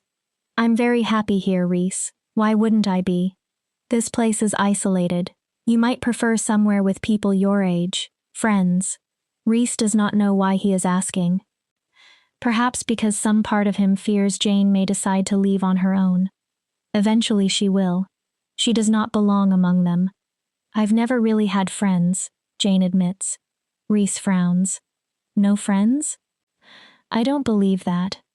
Jane glances down. Why? You're too good not to have friends. Her cheeks redden again. People think I'm weird. Reese laughs softly. Weird? Jane gives a small shrug. She is hiding something. Reese can tell. He does not pry. But sadness appears in her face, and he hates it immediately. I don't think you're strange at all. Jane looks at him. Hope fills her eyes. The expression seems so delicate Reese almost fears touching it will make it disappear.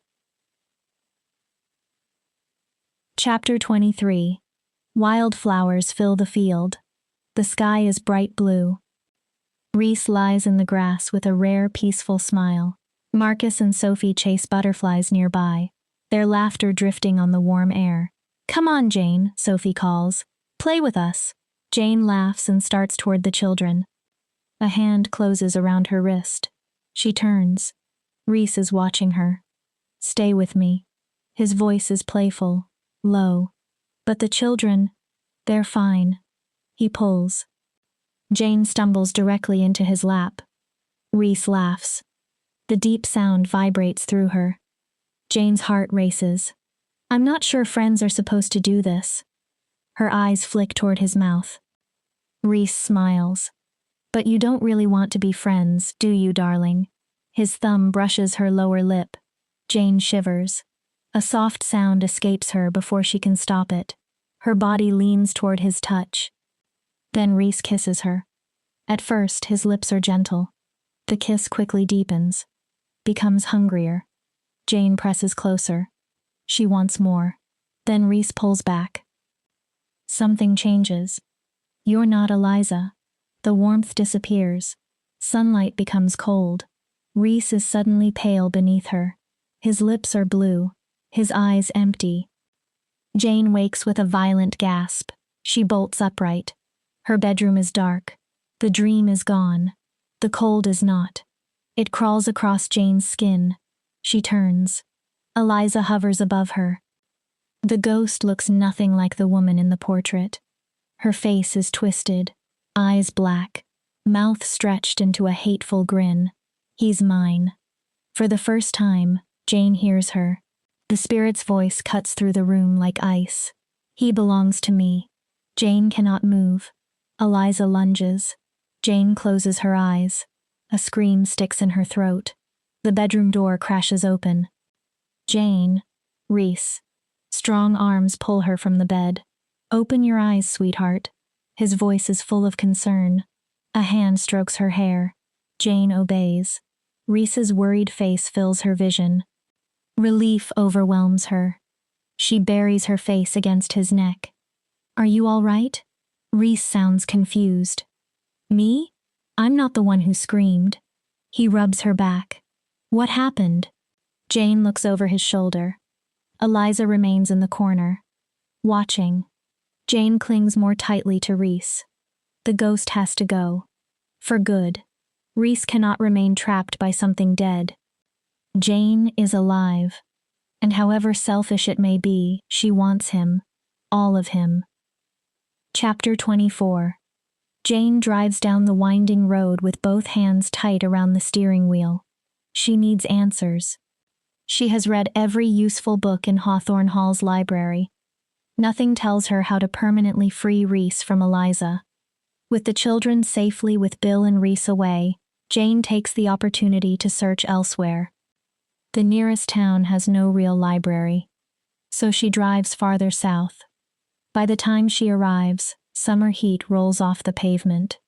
Jane wipes sweat from her forehead and looks around. The town is busy, modern, unfamiliar. After asking for directions more than once, she finally finds a chain bookstore.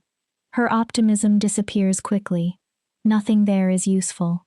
She walks the aisles until frustration makes her temples ache. Eliza is becoming more aggressive. Jane senses her now, even when Reese is not home. She cannot ignore this. A young salesman approaches. Looking for books about ghosts? Something more specialized. He thinks. There's another shop at the end of town. Jane follows his directions. The place looks run down. More like a comic store than anything that might contain serious occult knowledge. She enters anyway. The instant Jane crosses the threshold, everything changes. The heat disappears. The lighting dims. The small shop stretches impossibly farther than it should. Old shelves rise around her. Dust hangs in the cool air. Aged paper replaces the smell of summer pavement. Jane looks back through the door.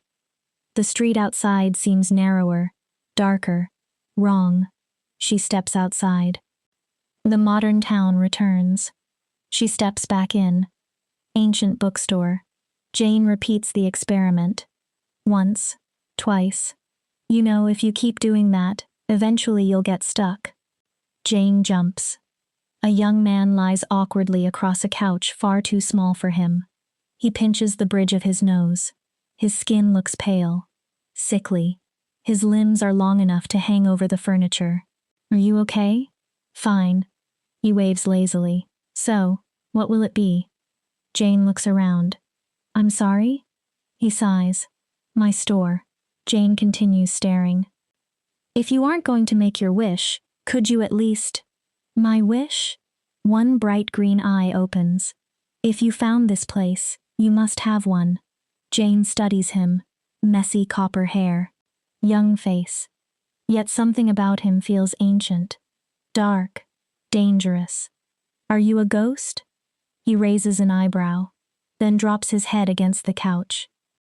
I'm a magician. Jane says nothing. I grant wishes to people desperate enough to reach me. You appear to qualify. He gestures. So if there is something you desperately want, now is your opportunity. Jane glances around for hidden cameras. Can you do anything about ghosts? You're strangely interested in ghosts. His expression sharpens. Someone's being haunted? Jane almost gasps. For once in her life, she mentioned ghosts, and the other person did not laugh. Yes. Relief rushes through her. Well, not me exactly. My boss. She hesitates. Friend. Your boss friend. The magician groans and mutters that he is not drunk enough for this conversation. Jane becomes afraid he may refuse to help. Please. She moves closer. My friend is in danger. I don't think I could forgive myself if something happened to him. The magician looks at her. Then make a wish. Hope rises. Then he continues. But understand the price. If I grant your wish, I take whatever you love most. Jane frowns. This may be absurd. Impossible. But if it is real, the man I'm trying to save is what I love most. The admission escapes before she can stop it. Jane's face burns. The magician reaches under the couch and produces a bottle. If your boyfriend is what you value most, wishing will probably mean you lose him. He isn't my boyfriend. Jane's voice becomes small. But I do love him. The magician drinks. Then if you make your wish, you may spend the rest of your existence apart from your hopeless crush. Pain cuts through Jane. Never seeing Reese again? She cannot imagine it. The magician notices her expression. He holds out the bottle. Here. What is it? A magical brew, capable of removing all feelings of hopelessness. Jane looks at the label. This is whiskey. Precisely. She studies him. There is loneliness behind those green eyes. An old sadness. Are you absolutely sure you're not a ghost? Fairly sure. He offers the whiskey again. This time, Jane takes a small drink. It tastes better than expected. Does it make me selfish if I don't wish for something that could save him? Probably. Jane sighs. If she can free Reese from Eliza, she should. But losing Reese forever feels unbearable. She takes another drink. You could tell him to wish the ghost away himself. He doesn't know she's there. Another drink. And he wouldn't believe me. Jane stares at the bottle. For the first time in my life, I have something that makes living feel worthwhile. She looks at the magician. Maybe it's wrong, but I don't want to lose it. She takes another drink. Do you understand? For a moment, the magician looks genuinely troubled. No, he says quietly. Then he takes the bottle back. Chapter 25. Jane has been gone for hours. Reese returned to the mansion expecting to see her at dinner. Instead, he learned she had driven into town. Now the sun is down. Jane is still missing. She is probably with friends. Reese repeats this while pacing. Jane is allowed to have friends. She can go wherever she wants. She is not his. His wolf growls at that thought. Reese lowers himself onto the couch. What if she is not with friends? What if she is hurt? Lost. He is seconds from going after her, when something warm lands directly in his lap. Jane appears from nowhere. She looks up at him with glassy eyes. Oh, she giggles. I'm home. Her arms wrap around Reese's neck. Her scent floods him. Sweetness. Warm skin. Alcohol. Reese stares. Jane? She presses her forehead against his chest. I can't believe the teleportation thing worked. What happened to you? Met a magician. She sounds sleepy. Might have a solution for the ghost. Reese frowns. What ghost? Then he notices the slur in her words. The flushed cheeks. He almost laughs. Jane, have you been drinking? Me? She giggles again and squeezes him. Maybe a little. I've never had alcohol before. Her body presses against his. I like it. Jane sighs happily. It feels warm. She looks at Reese. Like you. Her voice becomes a soft whine. You feel so good, Reese. He becomes painfully aware of every place their bodies touch. Jane looks around. Why is the room spinning? Because you're drunk, darling. I'm not drunk. She rolls her eyes. One hand slides over Reese's chest. Then her mouth brushes his neck. Reese grits his teeth. I'm just in a mood. Jane deliberately shifts her hips against him. Reese catches them immediately. A groan nearly escapes. Right. He stands, lifting her with him. Bed. Jane wraps both arms around his neck. Your bed? No, darling. Reese has to stop for 1 second, because the suggestion produces an image he desperately does not need. Jane beneath him. Soft. Willing. Calling his name. That would be a terrible idea. By the time Reese carries her into her bedroom, she is already half asleep. He lays her down. Then, unable to resist, presses a gentle kiss to her forehead. Jane looks at him with half-lidded eyes. There is so much adoration in them that Reese blames the alcohol. What exactly did you do tonight? Jane pouts. I was trying to forget. Forget what? You. The word is barely audible. Reese stills. How in love with you I am. His heart clenches. You love me? Jane stretches sleepily. And it hurts because you don't feel the same. Her words begin fading. Meanwhile, Reese leans closer. Meanwhile, Jane smiles. I think about how good it would feel if you... Her scent sweetens. Reese almost loses control. Then Jane falls asleep before finishing the sentence. He remains beside the bed. She loves him. The thought feels impossible. Humbling. Reese begins to move away. Jane's fingers tighten around his hand. He sighs. Jane. She remains asleep. I don't know what to do with this. He looks at her. The fact that you could love me, want me. His throat tightens. You wouldn't if you knew what I was, or understood what being mine would cost you. Reese raises her hand and presses a kiss to it. Because make no mistake, sweetheart. I do want you to be mine. He watches her sleep. How could I not love you back? You're impossible to resist. Jane shifts closer as though she can hear him. That only makes the pain worse. She is human. If Jane became Reese's mate, she could never fully live inside the pack. He could never completely claim her. A mating bite could kill her instantly. Pregnancy with a shifter child could kill her too. Jane has survived a life filled with loneliness and hardship without losing her kindness. She deserves more than the dangerous half-life Reese can offer. But the choice should be hers. Tomorrow, he decides, he will tell her everything. The pack, his wolf, the risks, what he feels. If Jane still chooses him, she won't. The voice comes from beside his ear. Reese stiffens. Of course she won't. He tries pushing the thought away. Maybe she will. Jane deserves the truth.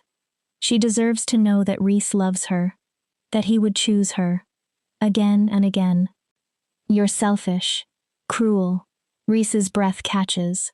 You would endanger her just to satisfy yourself. Have you no shame? She doesn't belong with you. Cold surrounds him. Reese pulls away from Jane and stumbles into the hallway. The voice follows. You're a liar.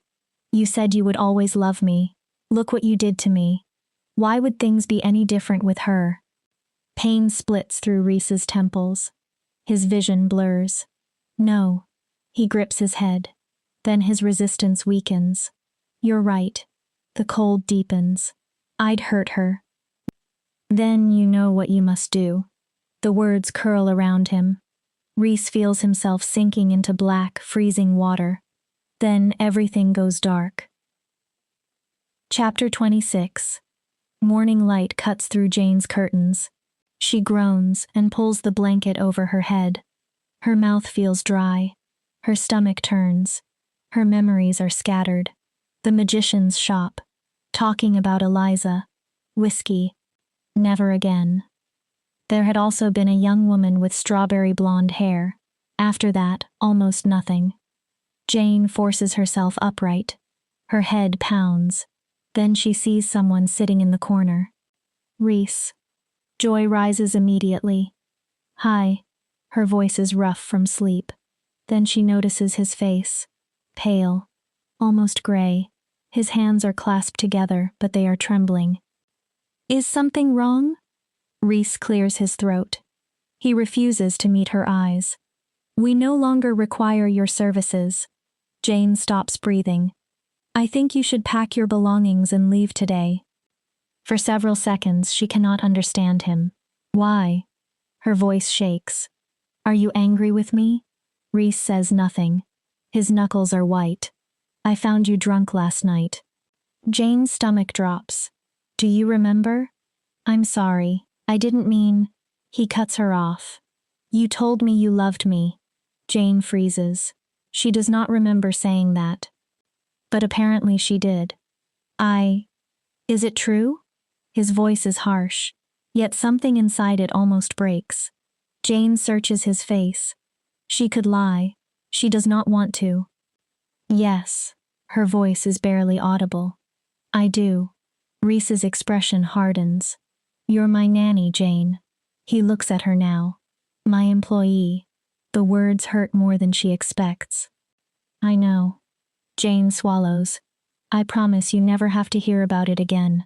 Reese stands abruptly. His hands go to his head. Pain twists his face.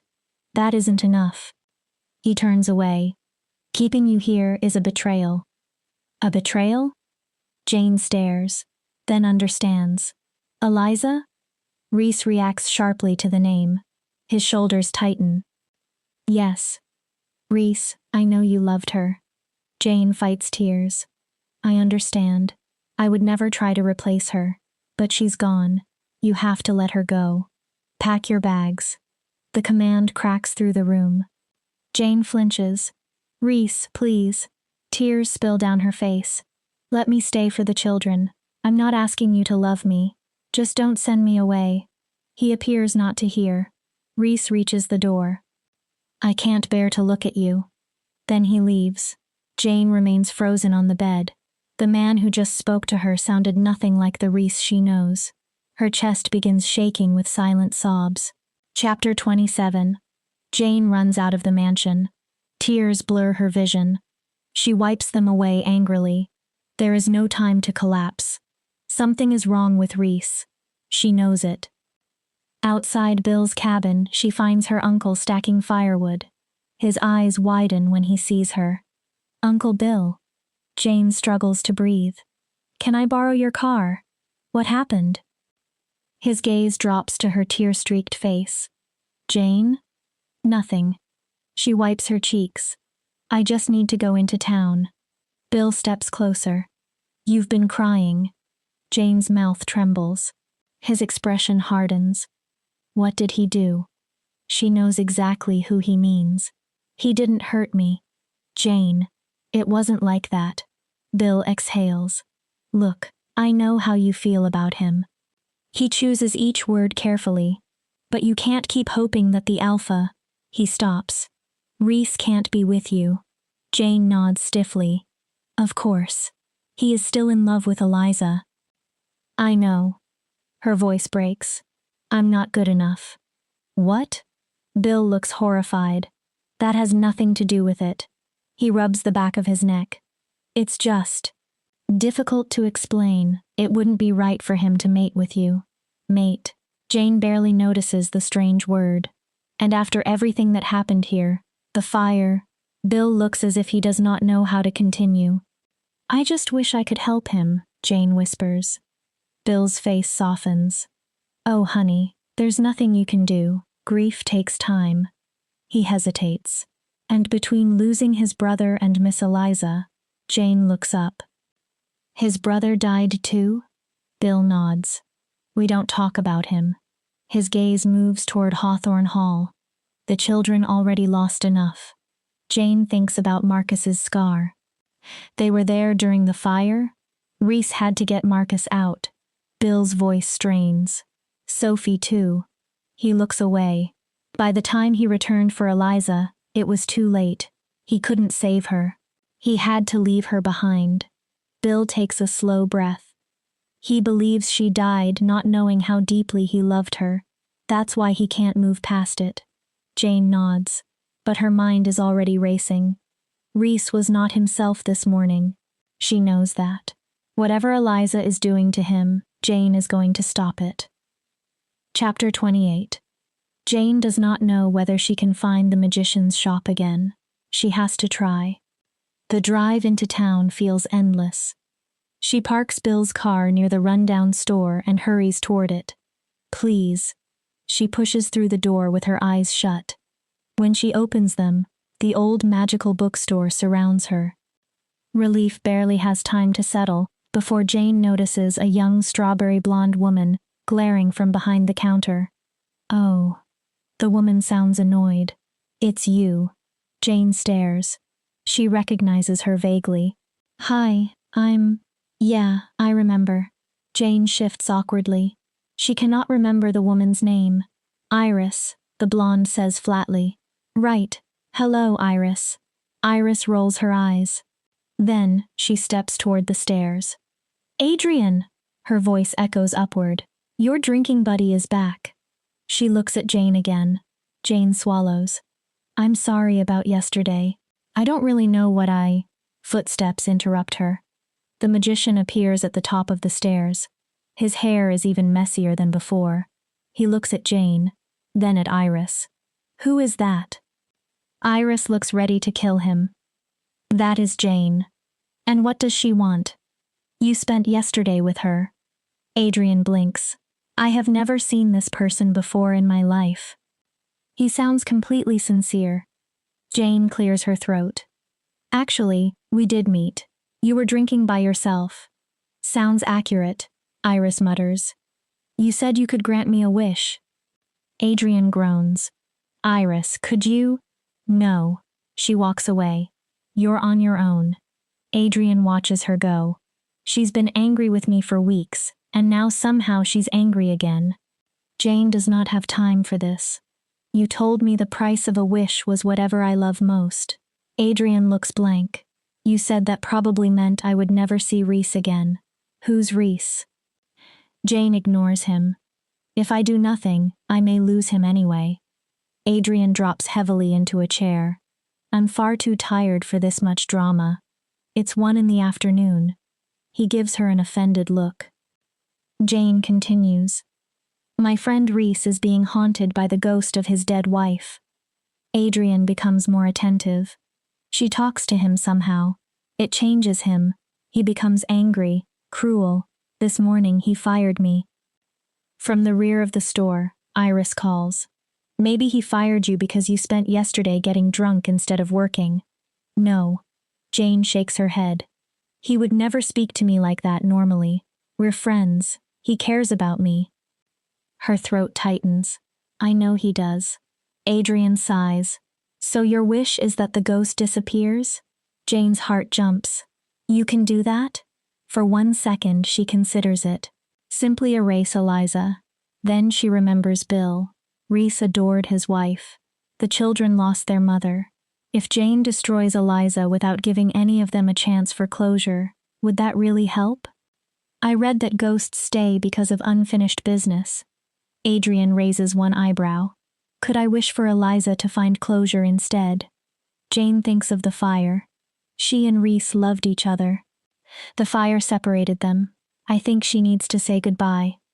Adrian studies her carefully. If you wish for the ghost to receive closure, then I will give it closure. Jane waits. That means giving the spirit exactly what it wants. No matter what. Jane thinks of Bill's story. Reese saved the children and was unable to return for Eliza. Perhaps she died believing he abandoned her. Maybe all she needs is to understand how much she was loved. If knowing the truth is what she needs, Adrian says, then she will have it, if you make the wish. Jane closes her hands into fists. I do. Chapter 29. The road blurs in front of Jane. Hope and fear twist together inside her. If Adrian's magic works, Eliza may finally find peace. Reese and the children could be free. But Jane knows there is a price. Whatever she loves most will be taken from her. and Jane already confessed what that is. Reese. Her hands tighten around the steering wheel. His rare smiles. His laughter. The way his eyes soften when the darkness leaves him. For the first time, Jane found someone she wants to keep. Now she may lose him forever. Still, Reese deserves to be free. If Jane has to disappear from his life to make that happen, then so be it. Her eyes fill with tears.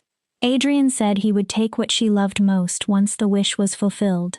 Maybe that means she still has time. I can say goodbye, Jane whispers the thought aloud. At least once.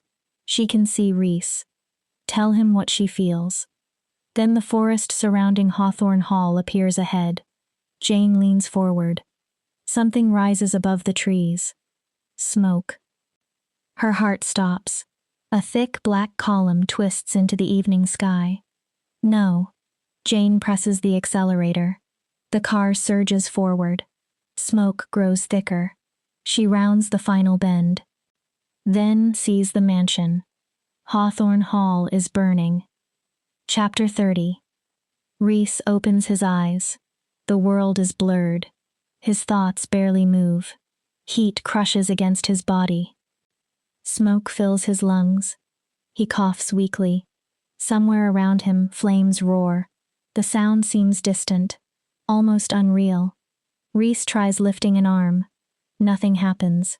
He is exhausted, heavy, unable to move. We can finally be together. The voice is gentle, sweet, familiar. Reese struggles to remember. His eyes move toward a face above him. Long black hair. Blue eyes. Ellie? The name escapes weakly. This must be a dream. Eliza died in a fire. But there is fire again. Smoke. Heat. You left me. Her voice enters his mind. I'm sorry. Reese coughs. I had to get the children out. We were supposed to be together forever. Eliza sounds accusing. Why did you leave? Memory breaks through Reese's fog. Not this fire. The first one. He remembers feeling exactly this way. Slow. Drugged. Helpless. Eliza standing nearby. A candle in her hand. I can't live like this anymore. She had spoken with empty eyes. Even when you're near me, it feels like we're apart. My soul hurts. Then she touched the candle to the curtain. The rug. Everything. You started the fire. Reese's voice is barely a rasp. Memory returns more violently. Eliza, after Cliff died. The way she withdrew.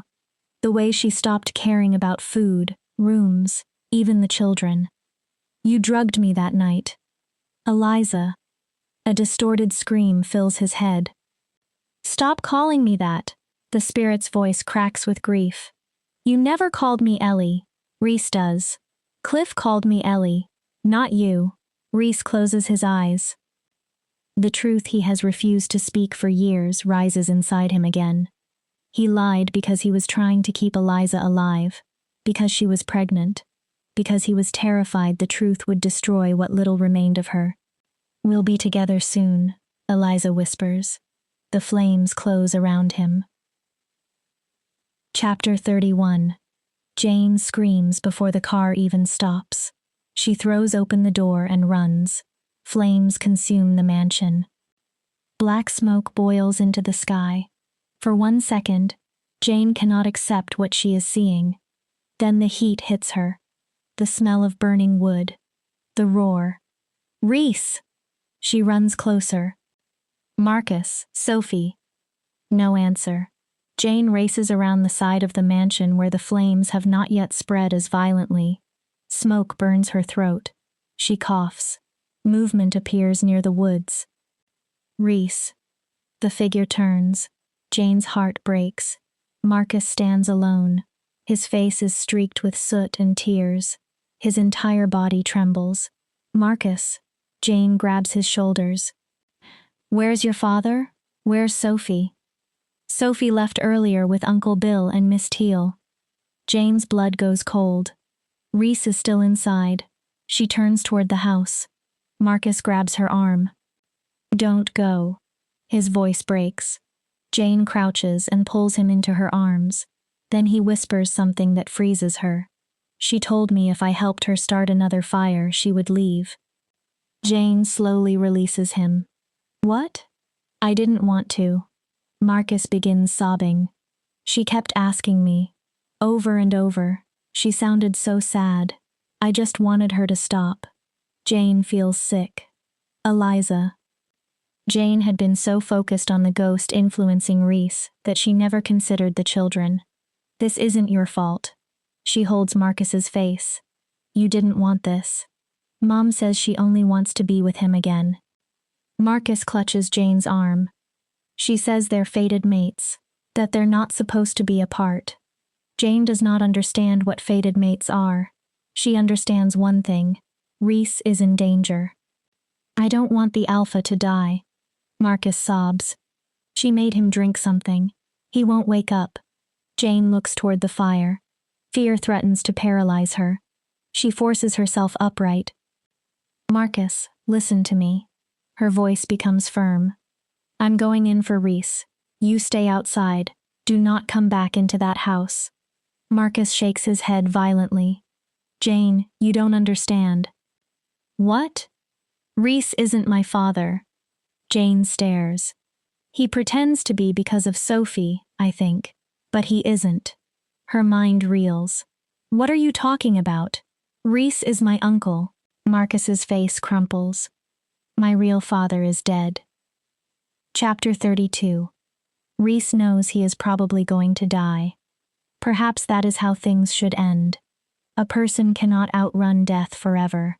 He has already survived years longer than the man who was supposed to be standing here. Cliff, his twin. They had spent their entire childhood switching places. At first, it was a game. They looked exactly alike. Even their scents were so similar that people struggled to distinguish them. For years, almost no one could reliably tell which brother was which. Cliff and Reese shared nearly everything. Everything except Eliza.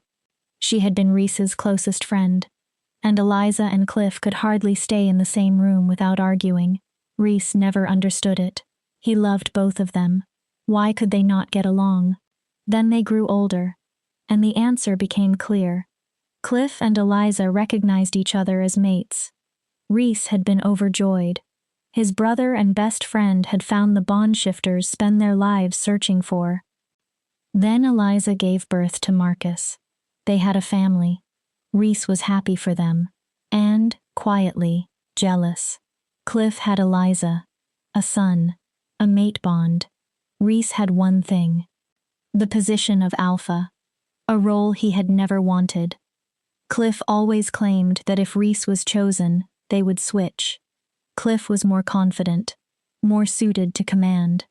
But when the day arrived, Cliff refused. The role was dangerous. He would not risk leaving Eliza.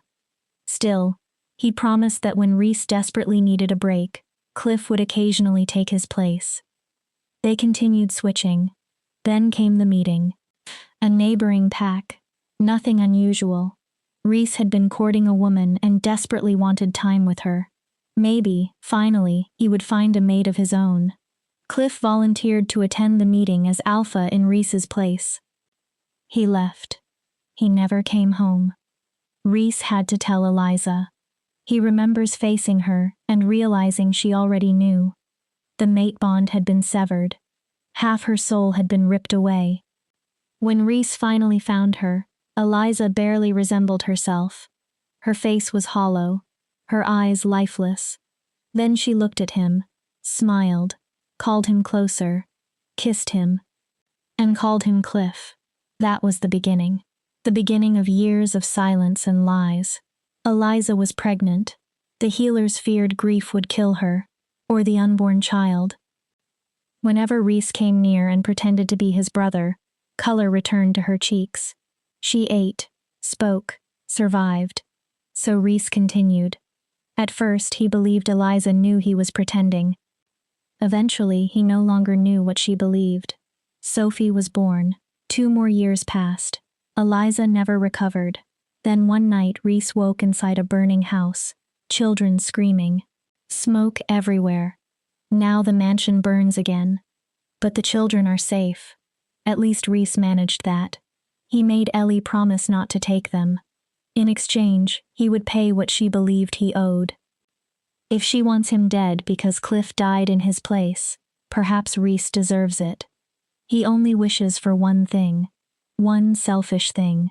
He wishes he could see his small human once more. Jane. Chapter 33. Jane runs into the fire. Heat sears her skin. Smoke claws at her lungs. The mansion is collapsing around her. Beams fall. Walls split. The staircase is blocked beneath burning debris. Reese! Her scream is nearly swallowed by the flames. Jane coughs until her chest hurts. Her wish. Is this what it created? Eliza's closure through Reese's death? Through another fire? Something huge moves beyond the smoke. Jane stops. An enormous wolf emerges from the flames. Larger than any wolf she has ever seen. Its eyes glow in the firelight. The animal stares directly at her. Something about those eyes feels familiar. Jane has no time to question it. The staircase is blocked. Reese is above. The wolf lowers itself. Jane understands. She climbs onto its back. The animal launches forward. It clears fallen beams effortlessly and bounds up what remains of the staircase. Jane grips its fur. Within moments, they reach the upper floor. Then she sees Reese. He lies unconscious near the tower, pale, motionless. Eliza stands beside him. Her ghost glows against the fire. Eliza! Jane climbs down. Stop. The spirit turns. That isn't Cliff. Jane's voice breaks. He's gone. Cliff is dead. Eliza stares. Jane forces herself closer. Your mate is gone. The spirit's form trembles. You can go to him now. Jane's eyes fill with tears. You don't have to stay here anymore. You can rest. Eliza looks away from Reese, toward the massive wolf that carried Jane. The animal steps from the smoke. Something passes between them. Recognition. Eliza's face crumples. Tears stream down the ghost's cheeks. She reaches for the wolf, then wraps both arms around its neck. She clings to it, and they disappear. Eliza vanishes into the fire. The great wolf fades into shadow with her. Silence follows. Jane runs to Reese. His skin is cold, too still. Reese. She touches his face. Please. Nothing. Fire cracks around them. Don't leave me. Jane begins crying. Then Reese's eyes open. Slowly, a faint smile touches his mouth. Jane. Relief crashes through her. She pulls him against her. I love you, Reese whispers. Jane hears every word. When she pulls back, Reese is no longer in her arms. A huge wolf stands where he had been, nearly identical to the one that carried Jane upstairs. Amber eyes look into hers. Warm. Familiar. Understanding hits Jane in pieces. The wolf lowers itself. Jane climbs onto its back. Reese leaps through the shattered window. They burst out of the burning mansion as flames roll behind them. Wind tears past Jane's face. She clings to him, and for the first time in what feels like forever, she feels free. Chapter 34. Bill pushes open the door of the rundown comic shop. His heart pounds. Part of him expects Jane's story about a magical bookstore to have been the product of too much whiskey. Then he crosses the threshold. The modern comic shop disappears. Old shelves replace neon lights. Dust fills the air. Paper and forgotten books surround him. A young strawberry blonde woman sits behind the counter reading a magazine. She barely looks up. Oh, a shifter. Bill clears his throat. You must be Iris. She shrugs. Suppose I should get the boss. She drops the magazine and disappears into the back. Bill waits. When Iris returns, a tall man follows her. Messy dark hair, an unsettling presence. Something about Adrian immediately makes Bill's wolf restless. Power seems to thicken the air around him. Every instinct Bill possesses tells him to leave. He does not. Jane trusted this man. Bill needs him. Adrian sits opposite Bill. I assume you have a wish. Well? Bill hesitates. Jane told me about you. Adrian raises an eyebrow. If you're here to undo her wish, don't waste your breath. Once I take something, it stays taken until I die. Iris speaks without looking at them. And he's immortal. Bill shakes his head. That isn't why I'm here. Adrian looks mildly interested. Although I'm not sure Jane's wish was particularly useful, Bill adds. Eliza's ghost started another fire and nearly… Excuse me, Iris interrupts. She finally looks at him. Adrian brought the dead brother's spirit back, so he could reunite with the ghost woman. I'd say the wish did exactly what it was supposed to do. Adrian gives Iris a small private smile. Bill feels chastened. Then he continues. Jane told me what you took from her. Adrian waits. Her ability to see ghosts. Bill swallows. It was what she loved most because it allowed her to help the people she cared about. Adrian nods. You're Alpha, I assume. Yes. Bill shifts in his chair. Jane loves Reese. Reese loves her too. His expression becomes troubled. But Jane is human. Adrian understands immediately. A shifter bite could kill her. Bill nods. So could carrying a shifter's child. Exactly. Adrian leans back. So what do you want? To separate them? His voice becomes colder. Bill bristles. No. He shakes his head. I love Jane. I want her happy. He looks down at his hands, then finally speaks the truth he has hidden for decades. About 30 years ago, I fell in love with a human woman. Adrian remains silent. She was married. Bill's voice becomes rough. She wanted to leave her life and be with me, but I knew how dangerous that would be. So I let her go. He takes a breath. Later, I discovered she was pregnant. Bill's hands tremble. I was terrified the child might be mine. He pauses. I found her again. The baby was human. His voice softens. Jane. Neither Adrian nor Iris speaks. Her mother died giving birth. Bill stares at the floor. I told her husband I was a distant relative. I said he could contact me if he needed help. Guilt tightens his face. Then Jane's father died. Social services eventually contacted Bill. They asked if he would take the child. He refused. I told myself she was human, that she couldn't live in my world. Bill closes his eyes. But the truth is, I was a coward. When he opens them, Iris's usual sarcasm is gone. Bill looks at Adrian. No more. His voice firms. I owe Jane the happiness I denied her. He takes a breath. I wish for her to become a shifter. To be able to live safely and fully with Reese. Adrian leans forward. You understand what that costs. I do. You lose whatever you love most. Bill's heart pounds. He does not look away. I'm old. I have very little left. His voice breaks slightly. Nothing matters more than Jane's happiness. Something changes in Adrian's expression. Perhaps respect. Very well. Epilogue. Jane stands at the edge of a field. A wide plain of wild flowers stretches around her beneath the golden light of dusk. There is no ghost here, no unnatural cold, no shadow waiting at the edge of her vision, only summer wind moving through the grass. Everything feels alive. Reese stands farther ahead with Marcus and Sophie. The three of them gather beside a grave. Jane watches quietly. Her senses are different now. Sharper, stronger. She can hear Reese clearly even from this distance. Kids. His voice carries over the field. He draws them closer. This was your father. Reese looks down at the grave. Cliff Hawthorne. His voice thickens. He was a good man. A pause. And he was my brother. Jane listens. Her hearing is not the only thing that changed. She is one of them now. A shifter. She has their strength, their instincts, their senses. More importantly, Jane finally has something she never thought she would possess. A family. Sophie looks up at Reese. Was Cliff Mom's mate? Reese nods slowly.